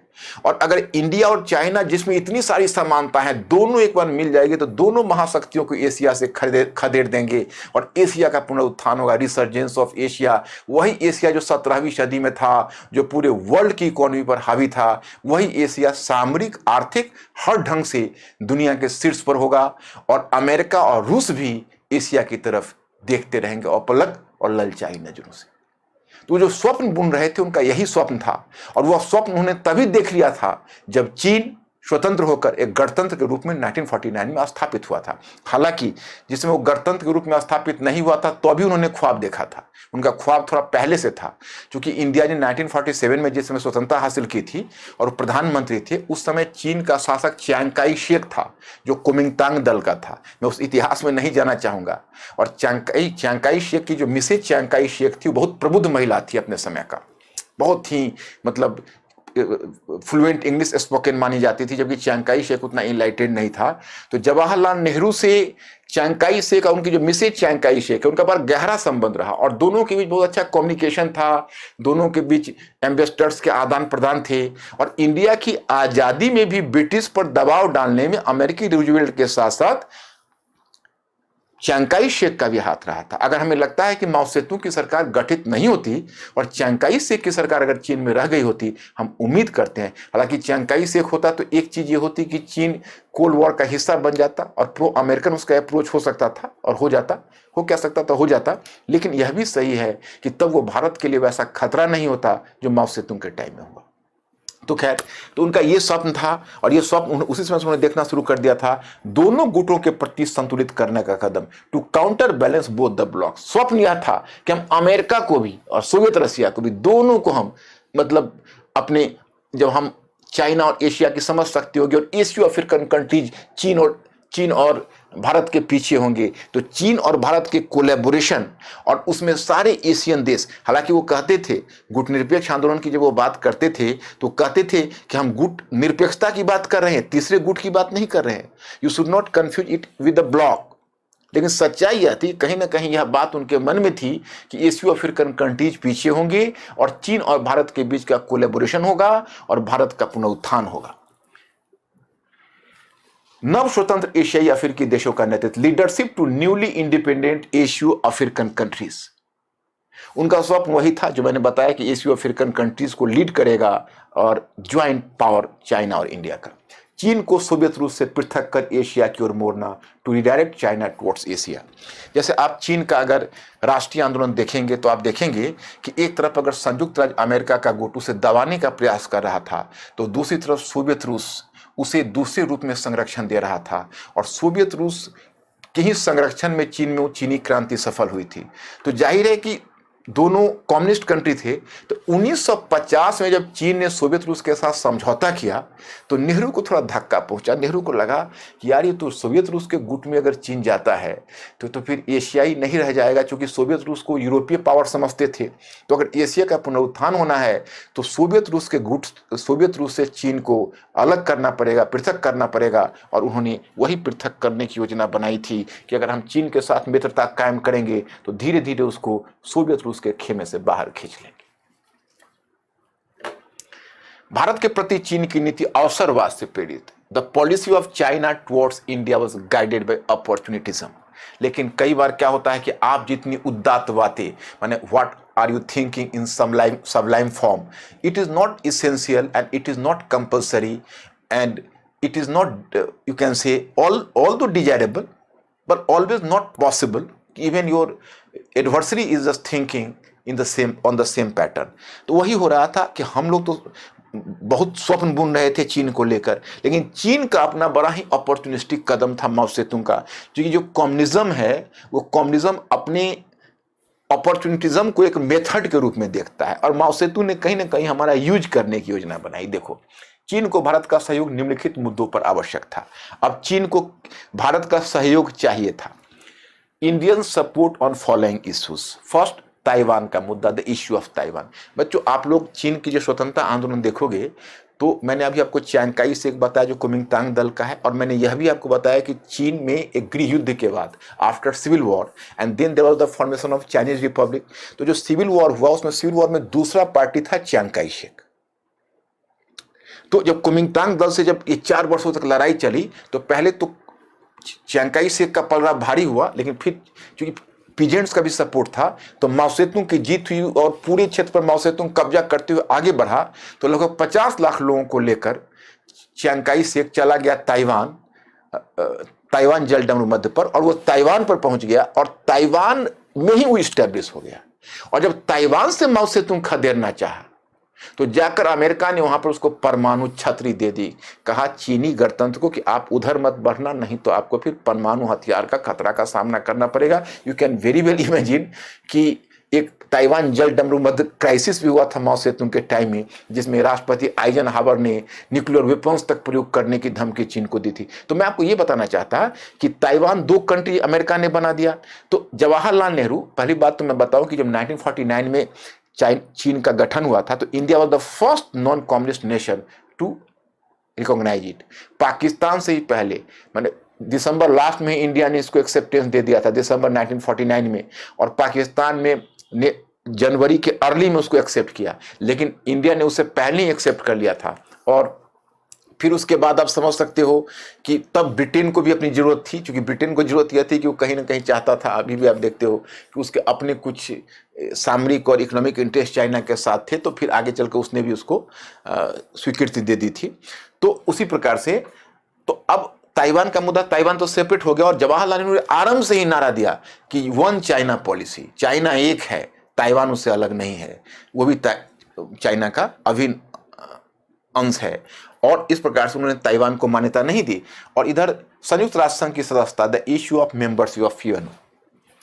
अब ये मुद्दा क्या है? मुद्दा ये है कि चूंकि ताइवान पर तो संयुक्त राज्य अमेरिका की कृपा थी, और संयुक्त राज्य अमेरिका सबसे पावरफुल कंट्री था, सबसे कह सकते हो इन्फ्लुएंशियल। तो यूएसए ने क्या किया हुआ था कि यूएनओ में, आपको पता होगा कि सिक्योरिटी काउंसिल में 5 परमानेंट मेंबर्स हैं, तो एक चीन भी परमानेंट मेंबर था, उसमें उसको भी पावर के रूप में काउंट हुआ था। तो हुआ ऐसा था कि ताइवान एक छोटा सा कंट्री है, लेकिन जब चीनी गणतंत्र बना तो संयुक्त राज्य अमेरिका ने उसे मान्यता न दी और ना ही उसको संयुक्त राष्ट्र संघ में सुरक्षा परिषद में आने दिया। कहा कि नहीं, ताइवान का रिप्रेजेंटेटिव सुरक्षा परिषद में बैठेगा। नेहरू ने, सोवियत रशिया तो आगे था ही, नेहरू ने कैंपेनिंग शुरू कर दी कि नहीं, यह पद मिलना चाहिए चीनी गणतंत्र को, और सिक्योरिटी काउंसिल में चीनी गणतंत्र को सदस्यता मिलनी चाहिए, न कि ताइवान को। और पूरे थर्ड वर्ल्ड के नेशंस को उन्होंने यूएनओ में मोबिलाइज करना शुरू कर दिया। उसी में एक दिलचस्प घटना है, मैं आपको बताना चाहता हूं, क्योंकि इधर कुछ दिन पहले न्यूज़पेपर में काफ़ी रहा है। और बच्चों, आप मतलब चूंकि क्या होता है कि अभी ओवर नेशनलिज्म या जिंगोइज्म का एरा है, तो कई बार क्या होता है कि ये सब बातें बच्चे बिलीव कर लेते हैं। तो मैं थोड़ा सा आपको इसका कॉम्प्लिकेशंस बताना चाहता कि एक्चुअली उसमें हुआ क्या था कि अमेरिकी राष्ट्रपति ट्रूमैन था, वो हार्डलाइनर था, वही न्यूक्लियर वेपन्स का प्रयोग किया था जापान के अगेंस्ट में। तो ट्रूमैन ने नेहरू को कहा, मैंने उसे व्यक्तिगत रूप से सीक्रेटली वार्ता की कि भाई आप क्यों चाइना की पैरोकारी कर रहे हो, आपको सुरक्षा परिषद में चाहिए सदस्यता, में इंडिया को ही बैठा देता हूं, आप चाइना को भूल जाइए। तो नेहरू ने कहा कि नहीं, यह चीन का अधिकार है और चीन को ही अधिकार मिलना चाहिए। तो बहुत सारे क्रिटिक्स ने बड़ी आलोचना नेहरू की कि क्या बात कर रहे हैं, क्यों उसकी जरूरत है, अरे मिल रहा था लेकर निकल लेते। लेकिन बच्चों जरा इसको रैशनली सोचो, शायद चाणक्य भी इसमें हाँ नहीं बताता। 2 कारण मैं आपको बता रहा हूँ। पहला कारण तो यह है कि आप ट्रेड यूनियन के लीडर हो और ट्रेड यूनियन के बाकी अपने मेंबर्स को बाहर छोड़कर आप जा रहे हो मैनेजमेंट से बात करने, और मैनेजमेंट से आपने चुपके से डील कर लिया, बाहर निकल के आओगे तो आपकी क्या गति होगी, इमेजिन करो। नंबर 1। नंबर 2 कि आप जानते हो कि आज इंडिया सिक्योरिटी काउंसिल का मेंबर क्यों नहीं बन पा रहा है, चाइना उसको ब्लॉक कर रहा है, तो जान रहे हो आप। और यह भी जान रहे हो कि इसलिए नहीं बन पा रहा है क्योंकि चाइना के पास वीटो पावर है।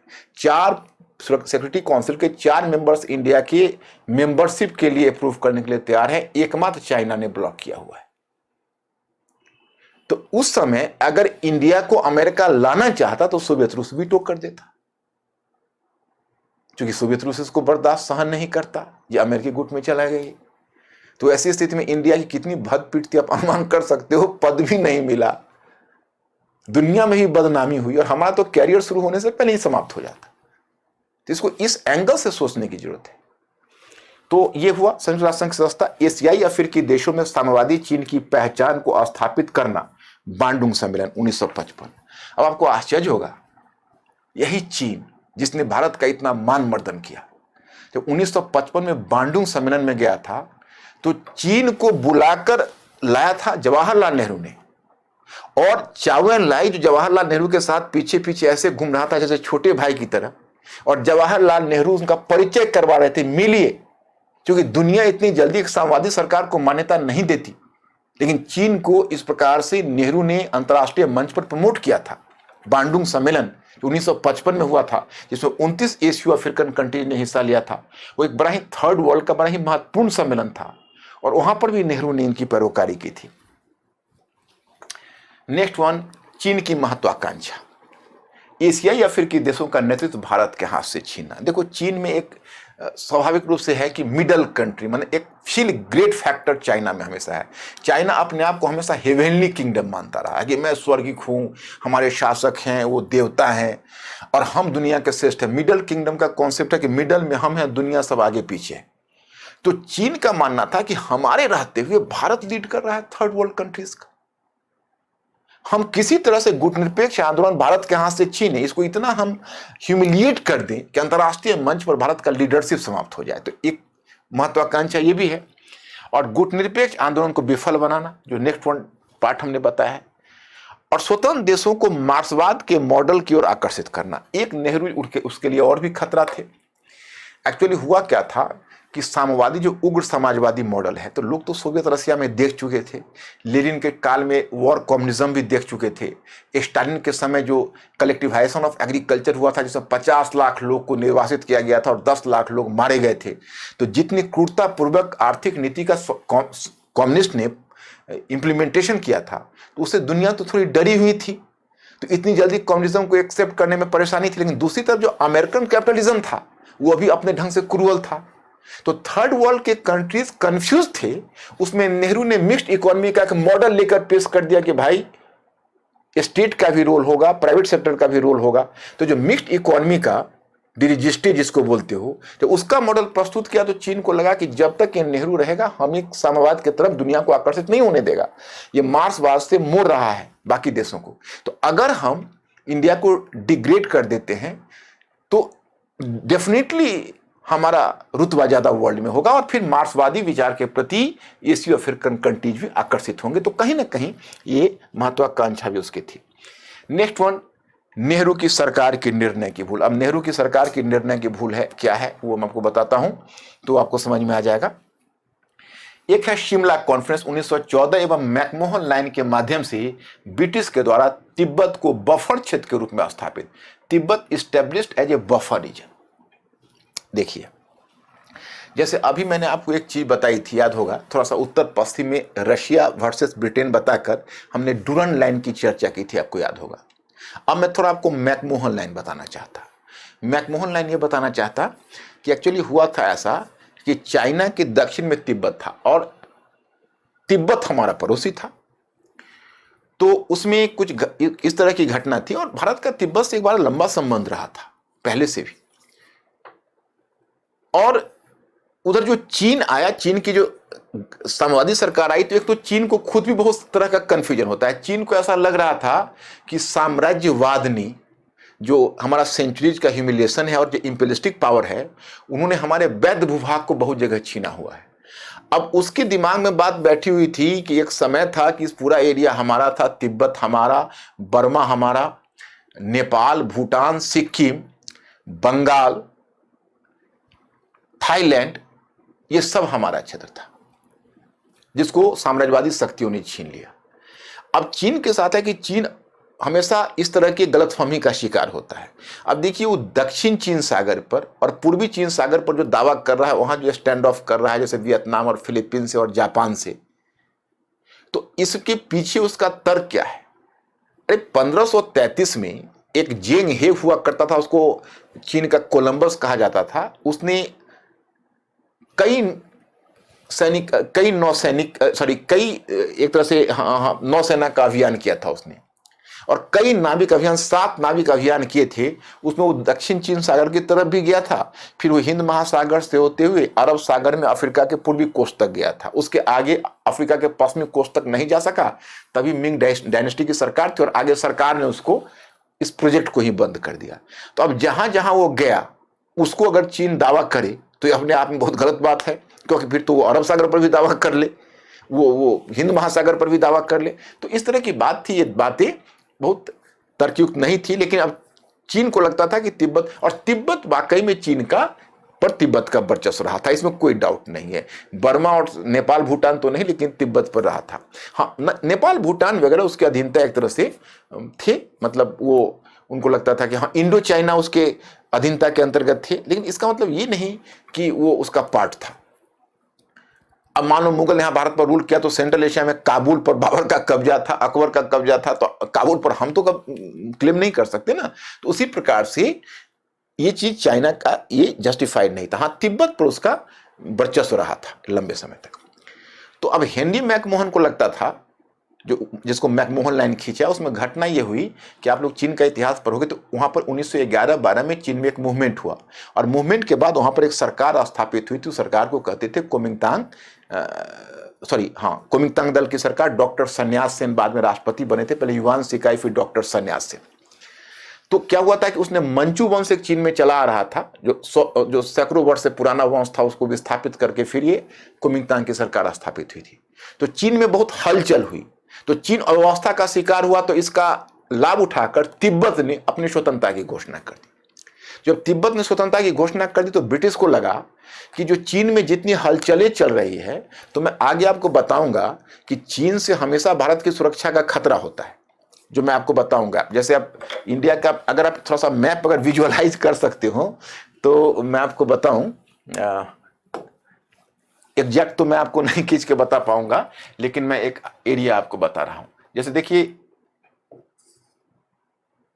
ये अगर मान लीजिए चीन है, ओके, इससे उत्तर। इधर क्या है कि आप मानकर चलिए,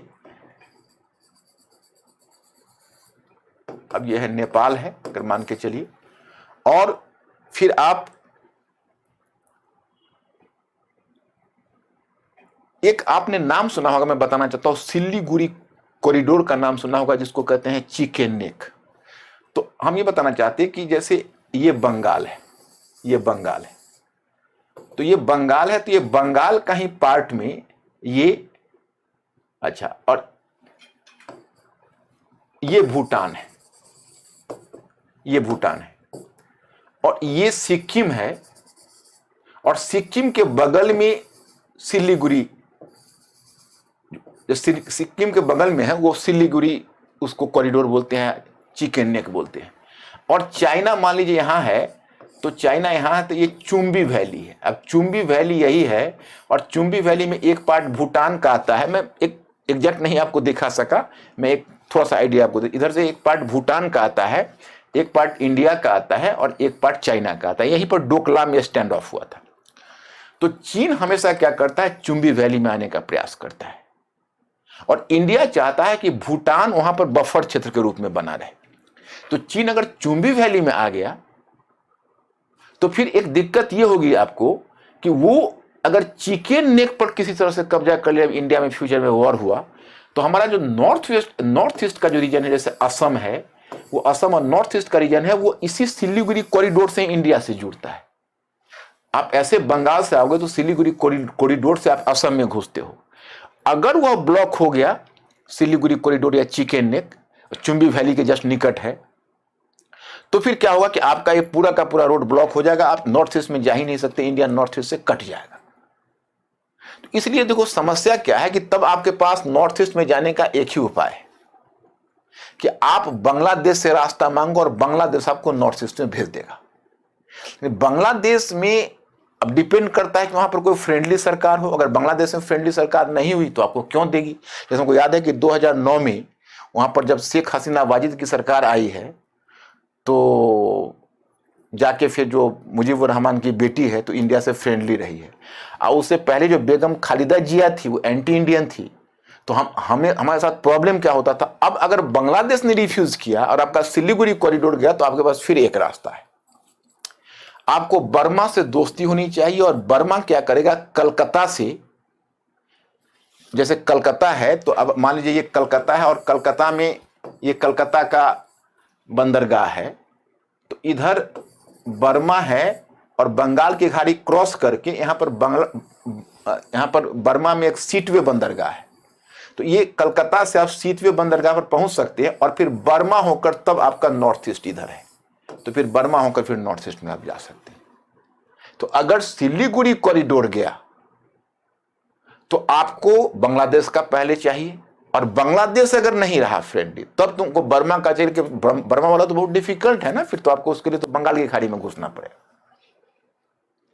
तो ये समस्या ब्रिटिश के समय थे, ब्रिटिश उसमें रिस्क नहीं लेना चाहते। ब्रिटिश ने क्या किया, अपना मैकमोहन लाइन खींच दिया 1914 में। उसने कहा कि देखो भाई, तुम्हारा और चाइना का जो मामला, I don't know, Chinese representative को भी बुलाया कि आप भी बैठो। 1914 में उसने तिब्बत, चीन और भारत तीनों के प्रतिनिधियों को बैठा कर उसने साइन कर दिया, लेकिन चीन नहीं आया, चीन ने साइन नहीं किया। चीन ने कहा कि हम नहीं, गलत है, हमारा जो हमारा ये क्षेत्र नहीं है, उधर नॉर्थ वेस्ट में उसको अपना कुछ प्रॉब्लम था, तो वो अपना मना कर दिया कि हम साइन नहीं करेंगे। तो 1914 में तिब्बत से साइन करवा लिया, और तिब्बत का ही इंडिया पड़ोसी था, तो उनसे हमको कोई लेना देना नहीं था, हम लोगों ने भी संतोष कर लिया। ये है। अब नेहरू जी की गलती आपको समझ में आ जाएगी, हुआ कहाँ। ये सब तो आपका रीजन है, वो आप देख लीजिएगा, नेपाल का है, देखो यह बांग्लादेश का है, ये Arunachal largely claim bye Tibet, देखो ये तिब्बत का रीजन है, ये भूटान का रीजन है। ये सब आप लोग मैप पर देखोगे तो मिल जाएगा, वो तो मैंने आपको बोर्ड पर थोड़ा सा लकीरें खींचकर दिखा दी।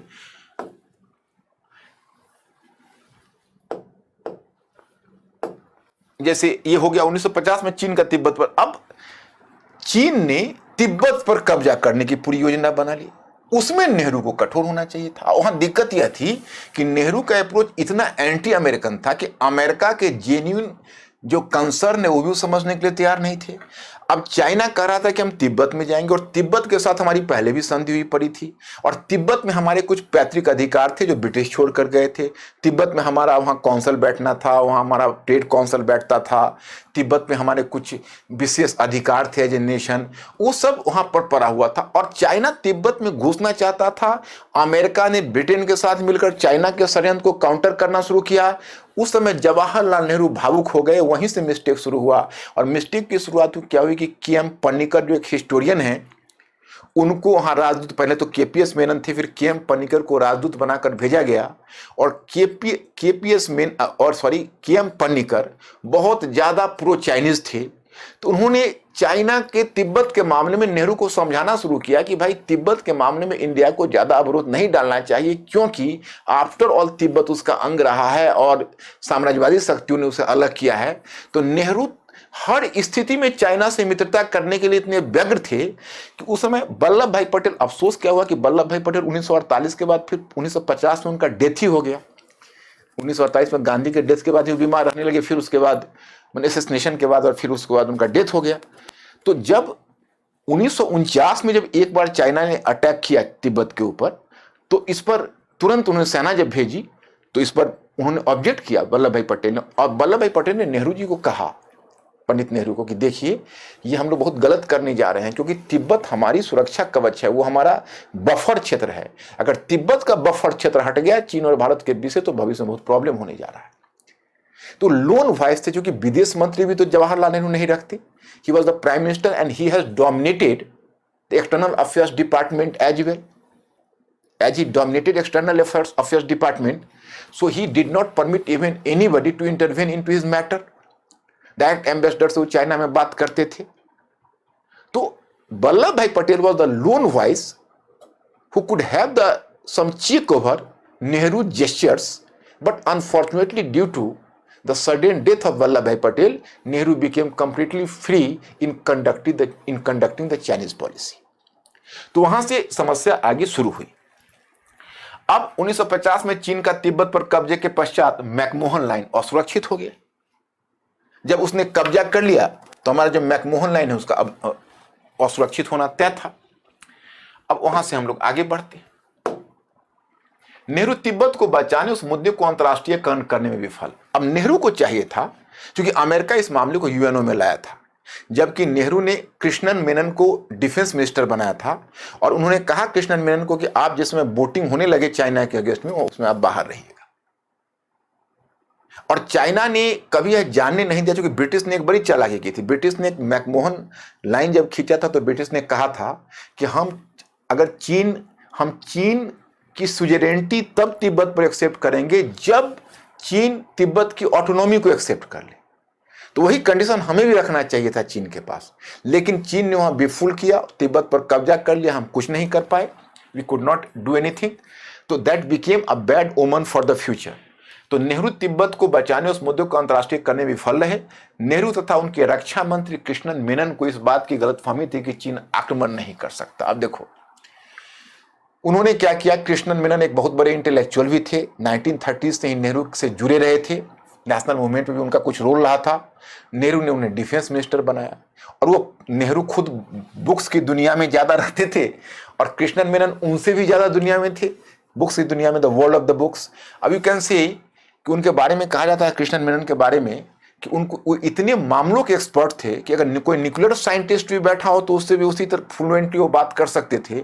और कोई अगर लिटरेरी पर्सन, कोई स्कॉलर, कोई अगर साहित्यकार बैठा हो तो साहित्यकार से भी उसी अंदाज में बात कर सकते थे। He was so well read person.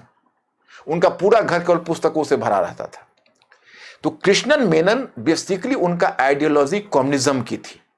तो कृष्णन मेनन ने जवाहरलाल नेहरू को कन्विंस किया कि आप बेकार चिंता कर रहे इसके लेकर, चाइना को लेकर, वो आक्रमण हम लोगों पर नहीं कर सकता, ये गलतफहमी है। तो अब नेहरू इस बात से कन्विंस हो गए और सैन्य तैयारी के बिना आक्रामक रुख अपनाना।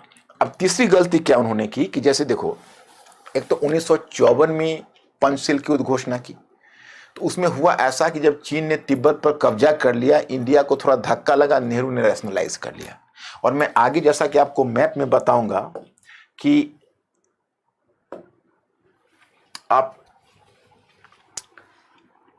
अगर आप थोड़ा सा मैप पर नजर डालेंगे तो आपको पता चलेगा। जैसे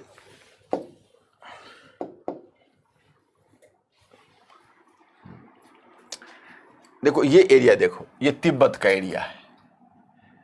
अब समस्या यहीं से शुरू होगी। ये देखो काराकोरम पास है और ये अक्साई चीन, और लद्दाख के रीजन के बगल में लद्दाख का रीजन है, लद्दाख का। तो एक्चुअली हुआ ऐसा कि जब 1950 में तिब्बत पर कब्जा किया चीन ने, तो सबसे बड़ी समस्या क्या हुई कि उसने अब इस बात का दावा करना शुरू कर दिया कि मैकमोहन लाइन गलत है। और दोनों तरफ उसने दावा किया। एक तरफ हमारा जो सिक्किम साइड है और अरुणाचल, जिसको नेफा कहते हो, आज यहाँ अरुणाचल प्रदेश से पहले कहलाता था नॉर्थ ईस्ट फ्रंटियर एजेंसी, नेफा। तो नेफा पर प्रश्न चिन्ह लगाया, चूंकि आप उधर देखोगे तो उसको कहते हैं दक्षिणी तावांग। तो कहा कि देखो ये जो तावांग क्षेत्र जिसको आज हम कहते हैं अरुणाचल, उसने कहा कि यह क्षेत्र दक्षिणी तिब्बत है और ये गलत लाइन खींची गई है।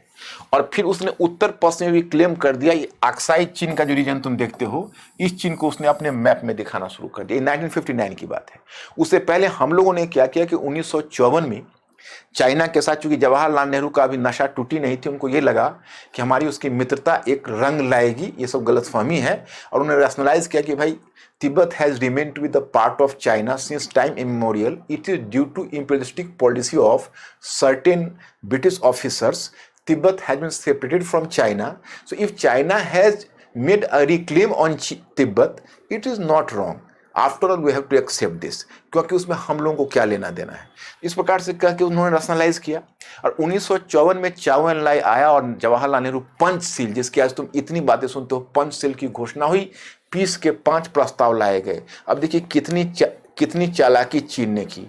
उस पूरे पंचशील में यह बात तय नहीं हुई कि मैकमोहन लाइन को आप एक्सेप्ट करिए। नेहरू ने मैकमोहन लाइन का मुद्दा रखा ही नहीं उसमें, नंबर 1। नंबर 2, चीन पर यह कंपल्सन नहीं लगाया गया कि आप कश्मीर पर भारत के मतलब नियंत्रण को स्वीकार करिए। उसे वो एक्सेप्ट नहीं किया हुआ था चीन, और हमने तुरंत मान लिया उस घोषणा में कि तिब्बत चीन का अभिन्न अंग है। ये बहुत बड़ी कूटनीतिक भूल थी हमारी।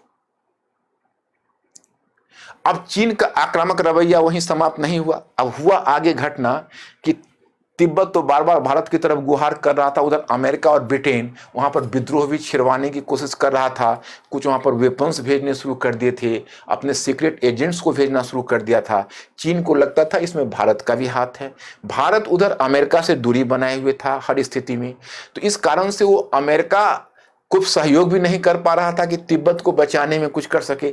उस समय अगर वो अमेरिका से इस मुद्दे पर कम से कम इस इशू पर अगर सहयोग करता तो संभव था कि स्थिति बदल जाती। उधर क्या हुआ कि तब तक सोवियत रसिया की नीति में ही परिवर्तन आया, क्योंकि जब आप अंतर्राष्ट्रीय राजनीति देखते हो तो आपको सब पर ध्यान रखना पड़ता है। सोवियत रूस में पहले स्टालिन हुआ करता था, 1953 में उसका डेथ हो गया था, और 1953 में एक नए हेड ऑफ सोवियत रशिया का बना था क्रुश्चेव।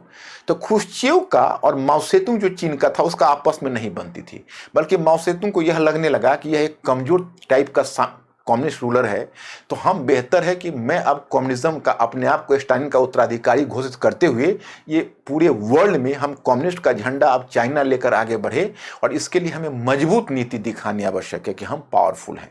और इसलिए भी उसने उधर 1956 में सोवियत रशिया के अगेंस्ट में कुछ और देशों का, हंगरी ने विद्रोह कर दिया था, वो एक कम्युनिस्ट कंट्री था, पोलैंड ने विद्रोह कर दिया था। तो चीन को लगा अब समय आ गया है कि धीरे धीरे पूर्वी खेमों में विद्रोह शुरू हो गया है और हमें झंडा लेकर आगे बढ़ना चाहिए और पूर्वी खेमे का लीडरशिप खुद अपने हाथों में ले लेना चाहिए। तो उसके दिमाग में यही खिचड़ी पक रही थी, बात आगे बन रही थी। अब वहां से जब आगे बढ़ते हुए चलते हो तो 1959 में उसने जो मानचित्र का प्रकाशन किया, इसमें अक्साई चीन का जो रीजन तुम देख रहे हो, आउदा जो तुम, वो उसको उसने अपने क्षेत्र में प्रकाशित किया।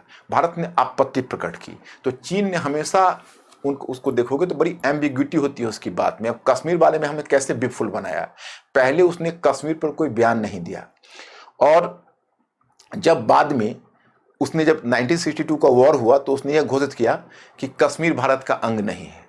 जिस पर भारत ने सवाल किया कि लेकिन आपने तो इससे पहले कभी नहीं कहा कि Kashmir is not the part of India. तो चाइना ने जवाब दिया कि I have never even said that कि Kashmir is the part of India, हमने कभी आपको यह भी नहीं कहा कि कश्मीर इंडिया का हिस्सा है। तो इस प्रकार से वो हमेशा डुअल गेम खेलता है। तो इसने पहले, जब एक बार पहले भी उसने प्रकाशित किया था, तो जब इंडियन गवर्नमेंट ने कहा कि अच्छा देखिए आपने तो ये मैप में तो हमारा क्षेत्र आप दिखा रहे हो, तो उसने कहा कि देखिए पुराना चियांकाई शेख की सरकार का मैप है, शायद हो सकता है कुछ गलतियां रह गई हो और फिर उसको हम दूर कर देंगे। और अब वो कहने लगा कि नहीं, हमने देखा उसमें कोई गलती नहीं। अब दोनों के बीच तनाव जब काफी बढ़ गया और नेहरू पर दबाव पड़ने लगा पार्लियामेंट में कि भाई आपने क्या कर दिया। और इधर कृष्णन मेनन है, वो कृष्णन मेनन ने जो डिफेंस मिनिस्टर है उसका साम्यवादी रुख था, उसके अगेंस्ट में प्रतिक्रिया होने लगी। के.एस. थिमाया थे जो लेफ्टिनेंट जनरल थे, वो बड़ा व्यवहारिक, बड़ा एक्सपीरियंस्ड व्यक्ति था। उसने कहा कि देखो चाइना का एग्रेसिव है रूप, सो ये बर्दाश्त करने लायक नहीं है, आप लोग उसको सहन कर रहे हैं परंतु उसका इरादा कुछ और है। कृष्णन मेनन उसके साथ एग्री नहीं करता था। थिमाया ने गुस्सा खाकर रिजाइन कर दिया कि नेहरू ने उनको फिर दोबारा एक्सेप्ट करवाया कि देखिए आप गुस्सा मत करिए, आप आ जाइए। और फिर थिमाया 1961 तक जॉब भी किया, जब रिटायर हुए 61 में तो वो गए, तब फिर बी एन कॉल आ गए। तो यहाँ पर जब उन्होंने अब देखा, जब आप समझ सकते हो कि इस प्रकार से नेहरू की सरकार भूल पर भूल किए चली जा रही थी। अब नौबत आ गई थी कि 1959 में जब तनाव बहुत प्रकाष्ठा पर पहुंच गया तो चाओ एन लाई भारत आया। जब चाओ एन लाई का मुझे अभी तक याद है कि एक हमने बुक पढ़ी थी, एक के नटवर सिंह का नाम सुना होगा, अब तो लोग ऑब्लिवियन में चले गए, लेकिन के नटवर सिंह कांग्रेस गवर्नमेंट में बहुत समय तक विदेश मंत्री रहे थे। तो बाद में खैर कांग्रेस में ही उनका बाहर हो गए थे वो। तो फिर उसके बाद उन्होंने एक बुक लिखी थी, one life is not enough, उनका ऑटोबायोग्राफी थी। तो उसमें चूंकि वो रहे थे, हमेशा एक एम्बेसडर के पद पर बहुत जगह पर काम किया था, फिर वो तो उनके पास बहुत एक्सपीरियंस था फॉरेन पॉलिसी का, तो उसमें उन्होंने बहुत चीज़ शेयर किया हुआ था। तो चाओ एन लाई के बारे में लिखा था, जब इंडिया में आया था तो वो एक यंग ऑफिसर थे, तो उनको उसके साथ लगाया गया था कि आप इनको हमेशा रहिए खिदमत में, और जहाँ कोई ज़रूरत हो और जहाँ इनको जिससे मिलना हो मिलवाइए। तो इस सारे मिनिस्ट्री में वो जाता था और जाकर इंडियन लीडर्स को खुशामद करने की कोशिश करता था। तो इसी पर एक न्यूज़पेपर ने इंडिया में उसका कल हो गया कार्टून छाप दिया, जिसमें चाओ एन लाई का पूरा शरीर मानव का है, उसका मुख सांप का है और सांप की तरह बड़ा जीभ निकालकर वो लपलपा रहा है। सो वो जो देखा कल होकर सुबह पेपर में चाओ एन लाई देखा तो इतना गुस्सा खा गया कि पेपर को उठाकर सीधा फेंका और के नटवर सिंह को कहा कि what type of nation you are, Here even you don't know the basic decency about how to treat the guest. तो कहा कि नटवर सिंह कि हम उनको समझाए कि देखिए this is India, actually we are different from China, there is a free press and press is independent to take the view, we can do nothing to put a check over such incidents. तो मतलब इस प्रकार से उन्होंने उसको ये किया। स्थिति नहीं संभली। उसके बाद आप देखेंगे पीछे कि उन्होंने सितंबर 1952 थांगला, अब धीरे धीरे आगे बढ़ने लगा चाइना, और चाइना ने सितंबर 1952 थांगला रिज पर हमला कर दिया। फिर अक्टूबर 1962 में नेफा आप देख रहे हो अरुणाचल में, जैसे आप सिक्किम देख रहे हो ना, तो अरुणाचल का रीजन देख रहे हो, तो उधर से चाइना साउथ की तरफ वो नेफा पर हमला कर दिया। 20 अक्टूबर को गलवान घाटी अभी मैंने आपको दिखाया था,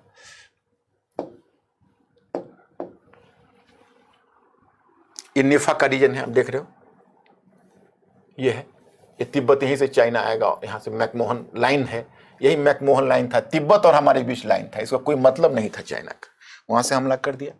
फिर ये जो गलवान घाटी यही देख रहे हो, यहां पर हमला किया उसने, ये हमारे लद्दाख क्षेत्र की तरफ घुस रहा है।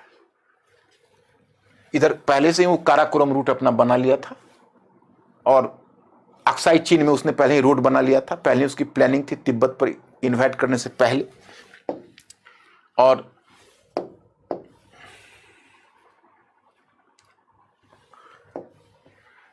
तो नेफा पर 20 अक्टूबर को गलवान घाटी में 13 चौकियों पर कब्जा, असम खतरे में। अब जो तेजी से आगे बढ़ने लगी चीन की सेना, अब देखो नेहरू की सरकार की गलती क्या हुई, ये सबसे बड़ा मिस्टेक था जिसकी कीमत हमें चुकानी पड़ी। जब हम मिलिटरली प्रिपेयर्ड नहीं थे, तो मिलिटरली प्रिपेयर्ड न होने पर हमें फॉरवर्ड पॉलिसी नहीं अपनानी चाहिए थी। फॉरवर्ड पॉलिसी का मतलब यह हुआ कि जब चीन उधर थांगला रीज की तरफ बढ़ रहा है और जब रीजन की तरफ बढ़ रहा है, गलवान घाटी की तरफ इनक्रोच कर रहा है, तो ऐसे सिचुएशन में हमें चाहिए था वहाँ डिप्लोमेसी से काम लेना, इस मामले को यूएन में लाते या फिर इंटरनेशनल कुछ इस तरह के देते, या चाइना से बायलैटरल वार्ता करने की कोशिश करते। तो नेहरू एक्चुअली कृष्णन मेनन ने उनको समझा दिया, और के.एस. थिमाया ने पहले ही कहा था, यहाँ फॉरवर्ड पॉलिसी से मतलब है कि जहाँ चीन की सेना है तो बॉर्डर से आगे बढ़ा कर उसको, मतलब चीन जहाँ बढ़ गया था उसको धक्का देकर पुश करके पीछे खदेड़ कर अपना बॉर्डर स्थापित करना, इसको कहते हैं फॉरवर्ड पॉलिसी। तो बताइए, जब हमें आज़ादी मिली थी तो हमारी सेना भी बढ़ गई थी, हमारे पास मात्र 4 लाख सेना थी, और चीन गृह युद्ध लड़ा था, तो चीन के पास लगभग कह सकते हो 50 लाख सेना थी। तो कन्वेंशनल वेपन्स में तो हमसे बहुत आगे चल रहा था, न्यूक्लियर वेपन्स में उसमें चाइना के पास था ना हमारे पास था। तो अब उसमें क्या है कि हम किसी न्यूमेरिकल स्ट्रेंथ भी नहीं था, वेपन्स में भी हमसे आगे था, रशिया से बहुत वेपन्स ले चुका था, गृह युद्ध में पहले ही अपना एक वॉर इंफ्रास्ट्रक्चर बना चुका था चाइना में, जो हमारे पास नहीं था। हम बिल्कुल ही असुरक्षित थे, आरक्षित थे। तब हमें फॉरवर्ड पॉलिसी क्यों वहाँ लागू करना था? क्योंकि कृष्णन मेनन ने नेहरू को समझाया कि घबराइए नहीं, अगर पुश भी करेंगे तो चाइनीज कुछ नहीं बोलेंगे, क्योंकि वो आक्रमण नहीं करेंगे। अभी की सिचुएशन में ऐसा नहीं है। तो नेहरू को लगा कि भाई पुश कर दें। और उधर क्या हुआ कि जब उनको पुश करने जब सेना गई, फॉरवर्ड पॉलिसी, के.एस. थिमाया ने पहले ही कहा था कि if India is not militarily prepared they should not try to eject China from the region. लेकिन नहीं, वैसा फिर हो गया और इस तरह की गलती हमने कर डाली। अब चाइनीज जब कहर बनकर टूटे, इधर तो नेफा को उन्होंने तोड़ ही दिया उस चीज को, और तब घुस गए असम की तरफ बढ़ने वाले थे, बालोंग शहर तक पहुंच गए। उधर उन्होंने लद्दाख में भी दोनों तरफ उन्होंने दबाव बनाए रखा और उनकी सेना आगे बढ़ने लगी। अब हम बिल्कुल ही अनप्रिपेयर्ड थे, हमारी आर्मी के पास वेपन्स नहीं था, ठंडी जगह पर लड़ने की स्थिति नहीं थी। अब जवाहरलाल नेहरू तो बिल्कुल अमेज थे। तब उन्होंने अमेरिका, एक तो अमेरिका, देखो ये विवाद का विषय है कि पहला कॉरेस्पॉन्डेंस किधर से आया, लेकिन बिपिन चंद्रा भी एक्सेप्ट करते हैं कि नेहरू ने 2 लेटर अमेरिका को लिखे। तो उन्होंने जॉन एफ कैनेडी से, चूंकि के गालब्रेथ जो राजदूत था वो प्रो इंडियन था और प्रो नेहरू था, इसलिए बात बन गई। इन्होंने अमेरिकन जी.एफ. कैनेडी से इन्होंने संपर्क किया और संपर्क करके उन्होंने उसे रिक्वेस्ट किया कि आप हमको एयरफोर्स से सहायता करिए। पहले लेटर में नहीं, दूसरे लेटर में। और ब्रिटिश प्रधानमंत्री से भी उन्होंने सहायता मांगी। तो ये गुटनिरपेक्ष आंदोलन पूरा का पूरा धरा रह गया। पूरा का जो गुटनिरपेक्ष, एक भी गुटनिरपेक्ष कंट्री, उनके क्लोज फ्रेंड मार्शल टीटो, उनके क्लोज फ्रेंड कर्नल नासिर, एक भी कोई चीन को क्रिटिसाइज करने सामने नहीं आया। India was completely isolated. Nehru की तो स्थिति यह थी कि शेक्सपियरियन ट्रेजिक हीरो की तरह जीवन का रियलाइजेशन हुआ था। उन्होंने कहा कि possibly I have been living in a make believe world, शायद मैं अपने ख्वाबों की दुनिया में जी रहा था। तो ही हमें याद आता है शेक्सपियरियन ट्रेजिक हीरो मैकबेथ क्या एम्बिशन लिए हुए थे, हैमलेट का इनडिसाइसिवनेस लिए हुए थे, और किंग लियर की तरह अंत में रियलाइज कर रहे थे कि I am a foolish fond old man. लेकिन अगर कोई शेक्सपियर होता तो उसको किसी हैमलेट को खोजने की जरूरत नहीं होती, उसे कोई मैकबेथ को खोजने की जरूरत नहीं होती। जवाहरलाल नेहरू एक कैरेक्टर, वो ट्रेजिक कैरेक्टर के रूप में काफ़ी थे कि पूरे नेशनल मूवमेंट में वो युवा नेता जो आकाश में सितारे की तरह आए थे। 1927 को उस यंग एज में उन्होंने ब्रुसेल्स के डिप्रेस्ड नेशंस, जिसको कहते हो डिप्रेस्ड नेशंस के ग्रुप को उन्होंने एड्रेस किया था। लाहौर अधिवेशन से पहले भी दुनिया में उनका रिकॉग्निशन हो चुका था। दुनिया के नेता के रूप में भारत में उभर रहे थे। उनके पास एक वैकल्पिक आर्थिक दृष्टि थी, उनके पास एक वैकल्पिक विदेश नीति थी, लेकिन आज ध्वस्त हुए पड़े थे। इंदिरा गांधी ने भी स्वीकार किया कि सदमा को झेल नहीं पाए और बस 1964 मई 1964 में उनका डेथ हुआ। इंदिरा गांधी ने कहा कि उनकी अकाल मृत्यु थी, it was not a natural death. तो इस तरह से चाइना ने, अब चाइना ऐसा क्यों किया, उसको इन्वाइट करने की जरूरत क्या थी? तो चाहे वो स्टैंड ऑफ देखें या वर्तमान स्टैंड ऑफ देखें, एक बात मैं आपको बता देना चाहूँगा कि चाइना के साथ एक समस्या ये है कि चाइना जब भी संकट में पड़ता है तो वो इंडिया के साथ एक बार तनाव कर लेना मुनासिब समझता है। उस समय क्या था कि माओ सेतुंग की आर्थिक नीति बुरी तरह फेल हो चुकी थी। 1959 में 1959 में उसने एक ग्रेट लीप फॉरवर्ड पॉलिसी चलाई थी, जिसका उद्देश्य था इकोनॉमी को आगे बढ़ाना। लेकिन उस ग्रेट लीप फॉरवर्ड पॉलिसी इतनी विफल रही कि लगभग 4 से 5 मिलियन लोग चीन में भूख से तड़प कर मर गए, जबकि चाइना एक कम्युनिस्ट कंट्री था। पूरी दुनिया में उसकी भद पिट गई। तो ऐसी स्थिति में चीन में उसके अगेंस्ट में असंतोष सुलग रहा था, तो उसको लाना था। दूसरा, वो कहीं ना कहीं थर्ड वर्ल्ड का लीडरशिप अपने हाथ में लेना चाहता था। और तीसरा, वह कम्युनिस्ट कंट्रीज में भी अपनी ताकत दिखाना चाहता था और सोवियत रशिया से के खुर्शियों के सामने अपनी स्थिति को मजबूत करना चाहता था। और सोवियत रूस न्यूट्रल रहा, ये भारत के पक्ष में था। और इस तरह से तुम देखते हो कि माओ सेतुंग का जो एडवेंचर था वो नेहरू के लिए डिवास्टेटिंग सिद्ध हुआ और हम चाइनीज डिबेकल के शिकार हो गए। इंडिया चाइना के मित्रता के दिन समाप्त हो गए। हिंदू चीनी भाई भाई का जो स्लोगन है वो मिथ्या सिद्ध हुआ और इंडिया आज भूमिसात हो गया। अब बच्चों, हमारा इंटरेस्ट थोड़ा आगे तक आपको ले जाना है, क्योंकि आप जानते हो अब अतीत से वर्तमान में थोड़ा मैं शीघ्रता से आपको पहुंचाऊंगा, क्योंकि आप जानते हो कि अतीत की तरफ मैंने इसलिए ज़्यादा रुख किया कि आप में से बहुतों को अतीत की जानकारी नहीं होती है, क्योंकि चूंकि आपका बैकग्राउंड अगर उस तरह का नहीं है तो I think you should go through it. अब नेहरू के पश्चात क्या हुआ? तो बहुत समय तक हमने चाइना से 1964 में हमने चाइना को साफ कह दिया कि आपसे हमारा कोई भी संबंध तब होगा जो पहले आप बॉर्डर को सुधारो और हमारा जो क्षेत्र है। अच्छा, और चाइना ने चालाकी क्या की कि लगभग हमारा वो देखते हो लद्दाख क्षेत्र में जो 20,000 वर्ग मील क्षेत्र पर कब्जा करके बैठ गया, और तब उल्टा दावा करने लगा अरुणाचल वाले क्षेत्र पर। और बीच बीच में इंडियन गवर्नमेंट को ये भी कहता कि ऐसा करिए, हम लोग एक्सचेंज कर ले, मतलब कि उधर आप हमको दे दीजिए, जिसको तुम आज देखते हो, जो रीजन आप देख रहे हो, जो मैंने अभी आपको बताया था, तो नॉर्थ वेस्ट में आप दे दीजिए और बदले में मैं अरुणाचल से अपना क्लेम वापस ले लेता हूँ, या जिसको वो कहता था साउदर्न तिब्बत, उससे मैं अपना क्लेम वापस ले लेता हूँ। इंडिया ने उस पर नहीं माना और 1964 में इंडिया ने कह दिया कि भाई आगे अब बॉर्डर के बाद ही आपसे कोई वार्ता हो पाएगी।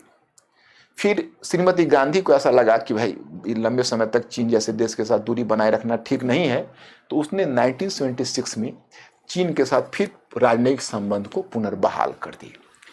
फिर मैं इसमें बताना चाहूँगा कि इसमें एक और घटना हुई है जो बीच में आप जान लीजिए। बीच में जब श्रीमती गांधी चुनाव हार गई इमरजेंसी पीरियड के बाद 1977 में, तो फिर उसके बाद जनता पार्टी की सरकार गठित हुई थी। तो जनता पार्टी की सरकार में जो अटल बिहारी वाजपेयी थे, वो अटल बिहारी वाजपेयी विदेश मंत्री थे।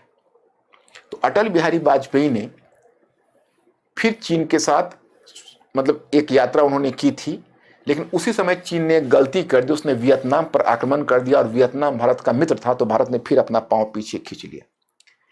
आगे राजीव गांधी के समय 1986-87 में, हालांकि जगह मैंने बताया समदोरंग चू की घाटी में फिर दोनों का स्टैंड ऑफ हुआ, जो होता रहा चाइना का। उसने एक हेलीपैड चाइना ने बना लिया था, वो हम लोगों के लिए खरेंट था, हेलीपैड बना लिया था और अपनी सेना को उतारने लगा था, तो राजीव गांधी की सरकार ने उसे अपोज किया। लेकिन देखो उसके बाद हम लोगों ने एक सीख ली, फॉरवर्ड हम लोग पुश नहीं करते थे, फॉरवर्ड पॉलिसी। जब जहां चाइना बढ़ता उसके आगे एक टेंट लगा के इंडियन आर्मी बैठ जाती, ये भाई हम इधर से नहीं बढ़ने देंगे। लेकिन वो इंडियन आर्मी कभी पुश करने की कोशिश नहीं करती थी। पुश करने की कोशिश हम लोगों ने डोकलाम में फिर किया, बहुत बड़ा रिस्क हमने लिया था, लेकिन थैंक्स गॉड। तो 1986-87 में भारत के बीच समदोरंग चू की घाटी में मुठभेड़ हुई।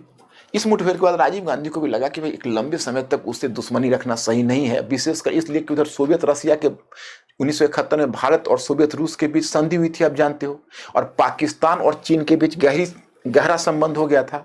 उसे चीन कहता था ऑल वेदर फ्रेंड, जानबूझ के दुश्मन का दुश्मन मित्र होता है। तो इसमें राजीव गांधी को गुड सेंस प्रिवेल किया और राजीव गांधी ने सोचना शुरू किया कि यह बेहतर है कि हमें चीन के साथ अपने संबंध सुधारने चाहिए। तो चीन के साथ संबंध सुधारने के क्रम में 1988 में राजीव गांधी पहला, 1954 में नेहरू के बाद Rajiv Gandhi was the first prime minister of India who visited China. तो चाइना विजिट किया और फिर वो चाइना जाता है, तो उसमें देंग चियाओपिंग था। एक्चुअली देंग चियाओपिंग, आपने चाइना में इकोनॉमिक लिबरलाइजेशन का नाम सुना होगा, तो आर्थिक उदारीकरण का जो जनक है वो है देंग चियाओपिंग। तो देंग चियाओपिंग था। जब राजीव गांधी वहां पहुंचा था तो हम लोग टीवी पर देख रहे थे, याद है, बहुत भावुक हो गया था। और वो राजीव गांधी का हाथ पकड़ के बोलता है कि अब नई पीढ़ी ही पुरानी पीढ़ी की गलतियों को माफ करेगी। तो चाइना ने उसमें वार्म दिखाया। कारण क्या है कि देखो, मैं एक और थोड़ी सी इसी से जुड़ी हुई घटना है कि एक्चुअली क्या हुआ था कि बाद में रूस में और चीन में दोनों में मतभेद हो गया था। इवन 1962 के वॉर के समय भी रसिया ने भारत की तरफ झुकाव दिखाया, हालांकि न्यूट्रल रहा, और फिर उस वॉर के शीघ्र बाद भारत को हथियार देने शुरू किए। तो चीन समझ गया, क्योंकि उसमें सोवियत रसिया का भी विवाद, बॉर्डर क्लैश शुरू हो गया था चीन के साथ 1969 में, 1969 में, तो दोनों दूरी हो गई। तो अब अमेरिका को लगा दुश्मन का दुश्मन मित्र होता है, तो संयुक्त राज्य अमेरिका चीन को अपने खेमे में ले आया। आप लोगों को पता ना हो, मैं आपको बताऊं कि इन दोनों में बहुत अच्छी दोस्ती रही है। हनीमून पीरियड रहा है 1971 से लेकर 1989 तक। और ये काम करवाए, शुभ कार्य किसके हाथों संपन्न हुआ? तो there was an American ambassador और उनका नाम था हेनरी किसिंगर। वो चीन को बड़ा ही महत्वपूर्ण देश समझते थे। वो कहते थे कि चीन बड़ा ही महान कंट्री है और हमें चीन को के साथ अच्छे संबंध होने चाहिए अमेरिका को, क्योंकि अमेरिका की तरह वो भी एक विशेष कंट्री है। तो 89 में अब क्या हुआ कि उधर कोल्ड वॉर समाप्त हुआ, सोवियत रसिया में गोर्बाचोव आ गया, वो अमेरिका के साथ निकटता बढ़ाने लगा। भारत ने असुरक्षित महसूस किया कि 1971 की ट्रीटी के बाद परमाणु सुरक्षा अब तक सोवियत रसिया देता था, उसकी परमाणु छतरी अब छीनने वाली थी। उधर चीन का जो अमेरिका से जो बेहतर संबंध थे, वो अब अमेरिका धीरे धीरे वो गर्माहट समाप्त करके कोल्ड होता जा रहा था, जैसे जैसे रूस से उसका संबंध सुधर रहा था। तो दोनों ने सोचा कि चलो हम आपस में ही संबंध सुधारते हैं। फिर आगे जब भारत ने, चूंकि सोवियत रसिया का विघटन हो गया, पूरा अंतर्राष्ट्रीय परिदृश्य बदल गया, तो हमने पोखरण 2 का विस्फोट किया। जब पोखरण 2 का विस्फोट किया तो चीन आग बबूला हो गया, विशेषकर इसलिए कि हम लोगों के तो करंट अफेयर था। उसमें क्या हुआ था कि एक हमारे भारत के उसमें डिफेंस मिनिस्टर हुआ करते थे, भारत के डिफेंस मिनिस्टर हुआ करते थे, I am just forgetting the name. तो उन्होंने एक बयान दे दिया, उन्होंने कह दिया कि चूंकि एक्चुअली जब भारत ने जब एक्सप्लोजन किया था 1998 में, तो उसी समय पाकिस्तान ने जवाब में वो भी एक्सप्लोजन किया। तो इसी पर हमारे डिफेंस मिनिस्टर बहुत कुछ मजाक के मूड में पत्रकारों को बयान दे दिया कि ये क्यों इतना बेचैन हो रहा है, मैं तो इसको ध्यान में लेकर भी नहीं चल रहा, हमने तो चाइना को ध्यान में रख के ये एक्सप्लोजन किया है, क्योंकि हमारा वो नंबर 1 एनिमी है। अब चीन आग बबूला हो गया। हमें याद है न्यूक्लियर, अगर इंडिया का न्यूक्लियर हिस्ट्री जानोगे तो जब 62 में, देखो अब इतिहास में यह कहना तो बहुत मुश्किल होता है बच्चों कि क्या नहीं होता तो क्या होता, लेकिन हम अनुमान करते हैं कि अगर 62 में 1962 में इंडिया के पास परमाणु हथियार रहता तो चाइना इतनी हिम्मत नहीं करता, और ऐसा असंभव भी नहीं था। क्यों? क्योंकि इंडिया का जो परमाणु कार्यक्रम था वो चीन से शुरू में आगे चला था, और हमारे पास वर्ल्ड क्लास के साइंटिस्ट होमी जहांगीर भाभा थे, और होमी जहांगीर भाभा ने एशिया में पहला परमाणु रिएक्टर उन्होंने स्थापित किया था ट्रॉम्बे में 1956 में ही। और उन्होंने जवाहरलाल नेहरू को भी समझाने का प्रयास किया था कि भाई देखिए ऐसा है कि आप अगर अनुमति दे तो हम न्यूक्लियर वेपन्स बनाए, तो नेहरू ने कहा कि नहीं नहीं, ये हमारे भारत के वसूल के खिलाफ है। तो वहाँ मामला वहीं दब गया था। तो फिर जब उनका डेथ हो गया, नेहरू को बड़ी इज्जत करते थे, तो लाल बहादुर शास्त्री आए, तो 1964 में चाइना ने विस्फोट कर लिया। तो अटल बिहारी वाजपेयी युवा नेता थे, पार्लियामेंट में उन्होंने धारणा शुरू किया। तो अब पूरे भारत में होने लगी कि इंडिया को भी बनाना चाहिए। लाल बहादुर शास्त्री पीछे हट गए, उन्होंने कहा कि नहीं, अमेरिका हमें परमाणु छतरी देगा, उसने हमें कहा है, हमें न्यूक्लियर वेपन्स बनाने की जरूरत नहीं है। भाभा कह रहे थे कि हम बहुत कम कीमत पर बनाएंगे, आप कहिए तो सही, वो तैयार नहीं हुए। तो होमी जहांगीर भाभा खुद अपने पैसे खर्च करके अमेरिका गए और अमेरिकन राष्ट्रपति जॉन एफ कैनेडी को समझाने का प्रयास किया कि अगर इंडिया के पास न्यूक्लियर वेपन्स आ जाता है तो वो न्यूक्लियर वेपन्स हमारे आपके हक में होगा। लेकिन जॉन एफ कैनेडी उस समय पता नहीं इनकार कर दिया, रिजेक्ट कर दिया। तो वही उसके बाद 1966 में भाभा का डेथ ही हो गया। लेकिन वो अपने साइंटिस्ट को बोलते हुए गए थे कि तुम विस्फोटक पर अपना काम जारी रखना, और उसी का परिणाम है कि हम लोग आगे चलकर इसका विस्फोट कर सके। तो खैर जब 98 में हमने विस्फोट किया तो चाइना आग बबूला हो गया, स्थिति खराब हो गई, अमेरिका भी इंडिया से खफा हो गया, इकोनॉमिक एम्बार्गो लगा दी। तो उस समय अटल बिहारी वाजपेयी ने एक बहुत ही डिफरेंट टाइप की डिप्लोमेसी सामने लाई। उस समय जसवंत सिंह विदेश मंत्री थे, और उस समय ब्रजेश मिश्रा फॉरेन सेक्रेटरी थे। तो ब्रजेश मिश्रा ने डायरेक्ट अमेरिकी राष्ट्रपति क्लिंटन था उसको एक पत्र लिखा, और पत्र लिखकर उन्होंने कहा कि देखिए ये जो न्यूक्लियर वेपन्स है ये चाइना के अगेंस्ट में है, चाइना हमारा नंबर 1 एनिमी है, और ये आपके हक में होगा क्योंकि चीन भविष्य में खतरा, और चीन के अगेंस्ट में उन्होंने कुछ लिखा। अब ये कूटनीति के इतिहास में एक नई बात थी कि किसी कंट्री को डायरेक्टली इतना कर सकते हो सैवेज ढंग से किसी के बारे में इंटरनेशनल डिप्लोमेसी में लिखा जाए, और यह बात अमेरिका ने चाइना को डिस्क्लोज कर दिया, तो फिर आग बबूला हो गया। खैर चलिए, उधर 1996 में ताइवान के मुद्दे पर जो अमेरिका और चीन के बीच जो तनाव हुआ था, तो उस तनाव से अमेरिका को भी लग गया था कि भारत का कहना सही है, और फिर उसे लगा कि भाई चीन का आक्रामक रुख है। तो धीरे धीरे क्लिंटन भारत के निकट आने लगा, और 2000 ईस्वी में जब भारत की अमेरिका की जब उसने अमेरिकी राष्ट्रपति ने भारत की यात्रा की, तो फिर दोनों के बीच संबंध सुधरने लगे, और उसी का नतीजा आगे देखते हो कि दोनों के बीच न्यूक्लियर ट्रीटी भी हुई। तो इधर चीन को भी आगे चलकर लगा, चीन तो पहले बहुत दूर दूर रहा भारत से, उसको भी लगा कि नहीं, अब बहुत दूर भारत से अलग रहना सही नहीं है। हालांकि मैंने जानबूझ के डिटेलिंग नहीं की, इस बीच सीमा पर कई वार्ता हुई। 1993 में दोनों के बीच कुछ तय हुआ, फिर 1996 में तय हुआ, फिर 2003 में तय हुआ। इधर बीजिंग के द्वारा 2000 ईस्वी के पश्चात संबंध सुधारने की दिशा में प्रगति शुरू कर दी गई, और 2003 और 2005 के बीच कई दौर की वार्ता हुई, और पहली बार चीन ने सिक्किम को एक्सेप्ट कर लिया, स्वीकार कर लिया कि हाँ सिक्किम भारत का अंग है। ये बहुत बड़ी बात थी। लेकिन 2006 में फिर चीन का एक प्रेसिडेंट था हु जिनताओ, उसने भारत की यात्रा की। तो कुल मिलाकर ये चल ही रही थी, लेकिन सवाल उठता है कि बीच बीच में स्टैंड ऑफ चाइना कर लेता है, और स्टैंड ऑफ क्यों करता है उसका भी 1-2 उदाहरण दूंगा। अब एक स्टैंड ऑफ डोकलाम में हुआ। अब डोकलाम में तुम वही जो जगह मैंने आपको बताई है, जैसे आप देखो ये डोकाला, ये जगह यही है चुम्बी वैली। अब चुम्बी वैली में तीनों की जगह है, इधर इंडिया का सिक्किम इंडिया का पार्ट पड़ता है, इधर चाइना का पड़ता है, इधर भूटान का पड़ता है। तो उसमें जो डिस्प्यूटेड रीजन था, जिसको आप देखते हो डोकालाम प्लेट्यू है, यहाँ पर डिस्प्यूटेड रीजन पर चाइना ने अपना रोड बनाना, सड़क बनाना शुरू किया, और वो इंडिया का भी हल्का इंक्रोच हो रहा था, और विशेषकर भूटान का इंक्रोचमेंट हो रहा था। इंडिया खड़ा हो गया, इंडिया कहा कि नहीं ये गलत है।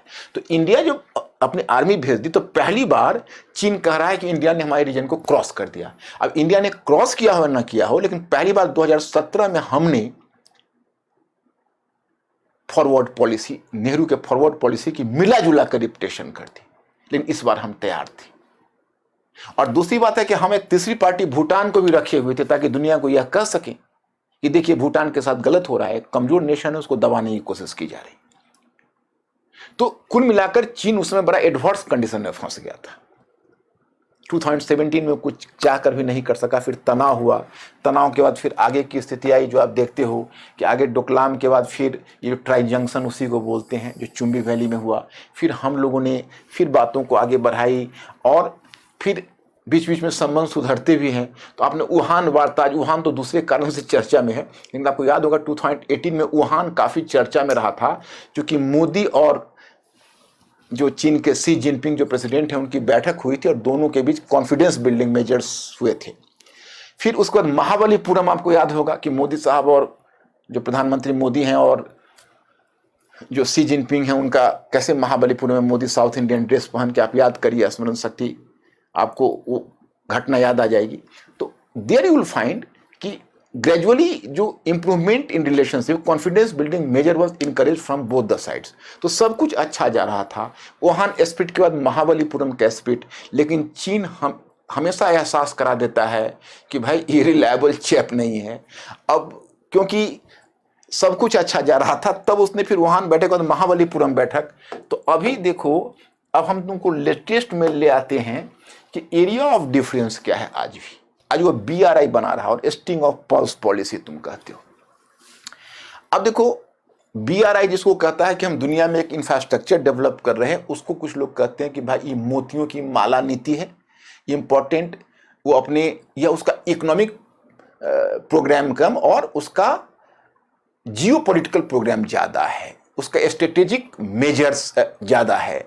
वो दुनिया के सारे इंपॉर्टेंट पोर्ट्स पर कब्जा करके और वो चाहता है अपने रुतबा को बढ़ाना। और इंडिया विशेष रूप से, इंडिया में उसके स्ट्रिंग्स ऑफ पर्ल पॉलिसी को बहुत चर्चा में रही है।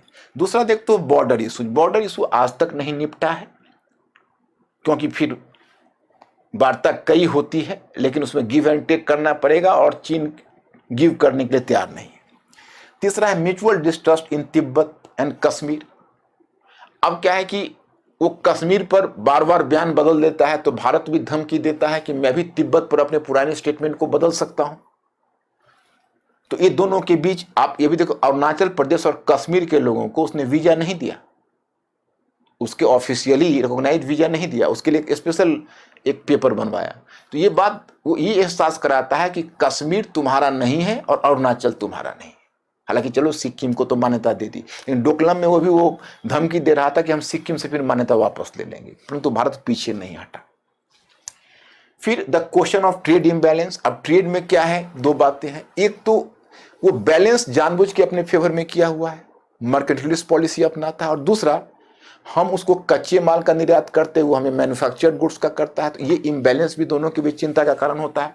And last but not the list, India act east policy. जब आपने क्वेड का नाम सुना होगा, इंडिया जब ईस्ट में एक्ट ईस्ट आप कहते हैं जब एक्टिव है, तो वैसी स्थिति में तो आप समझ सकते हो कि चाइना को लग रहा है कि तो हमें टेथर करने के लिए, हमें काउंटर बैलेंस करने के लिए ग्रुप बना, जिसमें अमेरिका है, जापान है, ऑस्ट्रेलिया है, इंडिया है, और उधर जो वियतनाम से, फिलीपींस से, बाकी देशों से जो भारत की अंडरस्टैंडिंग है। तो एक्ट ईस्ट पॉलिसी भी चाइना को अपने खिलाफ दिखता है। तो ये सब कारण है जिस कारण से मतभेद कायम है। अब रिसेंटली जो लद्दाख रीजन में जाके स्टैंड ऑफ किया है, जिसमें अभी देख रहे हो टेंशंस डिफ्यूज होने के ही प्रोसेस में है, उसके पीछे क्या वजह है। अब इधर कोविड-19, मैंने फिर एक बार मैं रिपीट करता हूं अपने उस वक्तव्य को कि जब रोम में आग लगी हुई थी तो नीरो बांसुरी बजा रहा था, अभी उसका क्या मौसम था। तो इसके दो कारण हमने निर्धारित किए हैं। एक, distract the world attention from कोविड-19, क्योंकि आप जानते हो कि कोविड-19 में तो अमेरिका चीख चीख कर बोल रहा है, बाकी देश भी इस बात को अंदर ही अंदर मान रहे हैं। चाइना का सॉफ्ट पावर जो भी थोड़ा बहुत इमेज था वो काफी डैमेज हुआ। ऐसा लगता है कि कोविड-19 जिसके कारण पूरा वर्ल्ड आज कोलैप्स होने पर लगा हुआ है, वो चाइना के मिसमैनेजमेंट का परिणाम है। तो चाइना दुनिया का ध्यान उस पक्ष से हटाना चाहता है। दूसरी बात है कि चाइना के अंदर शी जिनपिंग के लीडरशिप के अगेंस्ट में जो थोड़ा डिसकंटेंटमेंट हो रहा है, उससे भी वो चाहते हैं अपने घरेलू नीति का भी परिणाम है। ये नेचुरली होता है, माओ सेतुंग से लेकर जिनपिंग तक जितने भी हैं वो सब घरेलू नीति का उपयोग करते हैं विदेश नीति में। अब India's activism on Kashmir and propose, अब इंडिया ने आर्टिकल 370 को आप जानते ही हो कि रिपील कर दिया। तो अब इसके करने के बाद फिर तुम जानते हो लद्दाख को अलग कर दिया गया, और उसी समय इंडिया का बयान आ गया था कई महकमों से, कुछ जर्नलिस्ट ने भी इस बात को उछाली कि अक्साई चीन पर भी रिकंसिडरेशन होगा। तो अब चीन को लग रहा है कि इंडिया जिस तरह से बोल्ड कश्मीर में होता जा रहा है, कहीं नेक्स्ट टाइम अक्साई चीन पर दावा करके उसमें घुस न जाए। तो अक्साई चीन पर अपने को इनसिक्योर फील करते हुए दैट में be the one of the reasons behind this present stand of. तो ये आपका रिसेंट में ये मुद्दा आ सकता है। तो इस तरह से देखते हो उधर पाकिस्तान में उसने जो सी पैक जो स्थापित किया है, तो वो स्थापित 46 बिलियन का एम्बिशियस प्रोजेक्ट है, पीओके होकर वो गुजर रहा है। और इंडिया को इस पर गहरी आपत्ति है कि आपने वह क्षेत्र जो डिस्प्यूटेड क्षेत्र है वहाँ पर इस तरह का प्रोजेक्ट लाकर सीधा आपने हमारे हित पर चोट की है। तो ये नेचुरली है। और पाकिस्तान और चीन की जो मित्रता है उसमें कॉमन फैक्टर है इंडिया। हमें याद है कि जब 1962 में एक मैंने बुक पढ़ी थी, वो पुस्तक थी, एक हमारे फॉरेन एक्सपर्ट थे, उन्होंने इस पुस्तक को लिखी हुई थी। और उस कुलदीप नैयर, आपने नाम सुना होगा, जो गुजर गए, तो उन्होंने, जर्नलिस्ट थे, बड़ा फेमस जर्नलिस्ट थे, तो उन्होंने 2011 में लिखी थी बियॉन्ड लाइन्स। तो बियॉन्ड लाइन्स उन्होंने बड़ी एक दिलचस्प बात कही। उन्होंने कहा कि देखिए, ये जो बियॉन्ड लाइन्स में उन्होंने एक बात कही, उन्होंने कहा कि देखिए, ऐसा है कि जब 1962 में चीन ने भारत पर आक्रमण किया तो ब्रिटिश सरकार ने पाकिस्तान को समझाने की कोशिश की कि अभी बहुत अच्छा मौका है, जाओ भारत के फेवर में अपनी सेना भेज दो, भारत ऑबलाइज हो जाएगा और तुम लोगों की मित्रता हो जाएगी, अस्थायी मित्रता हो जाएगी, जितने गिला शिकवा है सब दूर हो जाएंगे। तो ब्रिटिश गवर्नमेंट ने पाकिस्तान को परसुएट करने का प्रयास किया, लेकिन पाकिस्तान की गवर्नमेंट ने बिल्कुल ही एक्शन नहीं लिया। बाद में वो बियॉन्ड लाइन्स में वो बताते हैं, मैंने हिंट करते हैं कुलदीप नैयर की, लाल बहादुर शास्त्री ने पूछा उनसे कि कुलदीप, अगर पाकिस्तान अपनी आर्मी भेज देता फिर आगे हम लोग क्या करते और फिर कश्मीर के मुद्दे पर कौन सा रुख हम लोग लेते। तो बेसिकली इट्स मतलब कई ऐसे मौके आए, लेकिन भारत और पाकिस्तान की शत्रुता नहीं मिटी। तो बच्चों, ये हुआ आपका चाइना का अतीत से लेकर वर्तमान तक। भविष्य की दिशा तो अब आप लोग देखोगे, आप लोग इंटरप्रेट करोगे। हम इसी तरह कोई ना कोई इशू लेकर अतीत और वर्तमान संवाद श्रृंखला में present and the past communication series में आते रहेंगे। और हमारी कोशिश रहेगी कि आप हमेशा वर्तमान का मूल्यांकन अतीत को ध्यान में रखकर भी करें और अतीत का मूल्यांकन वर्तमान को ध्यान में रखकर भी करें।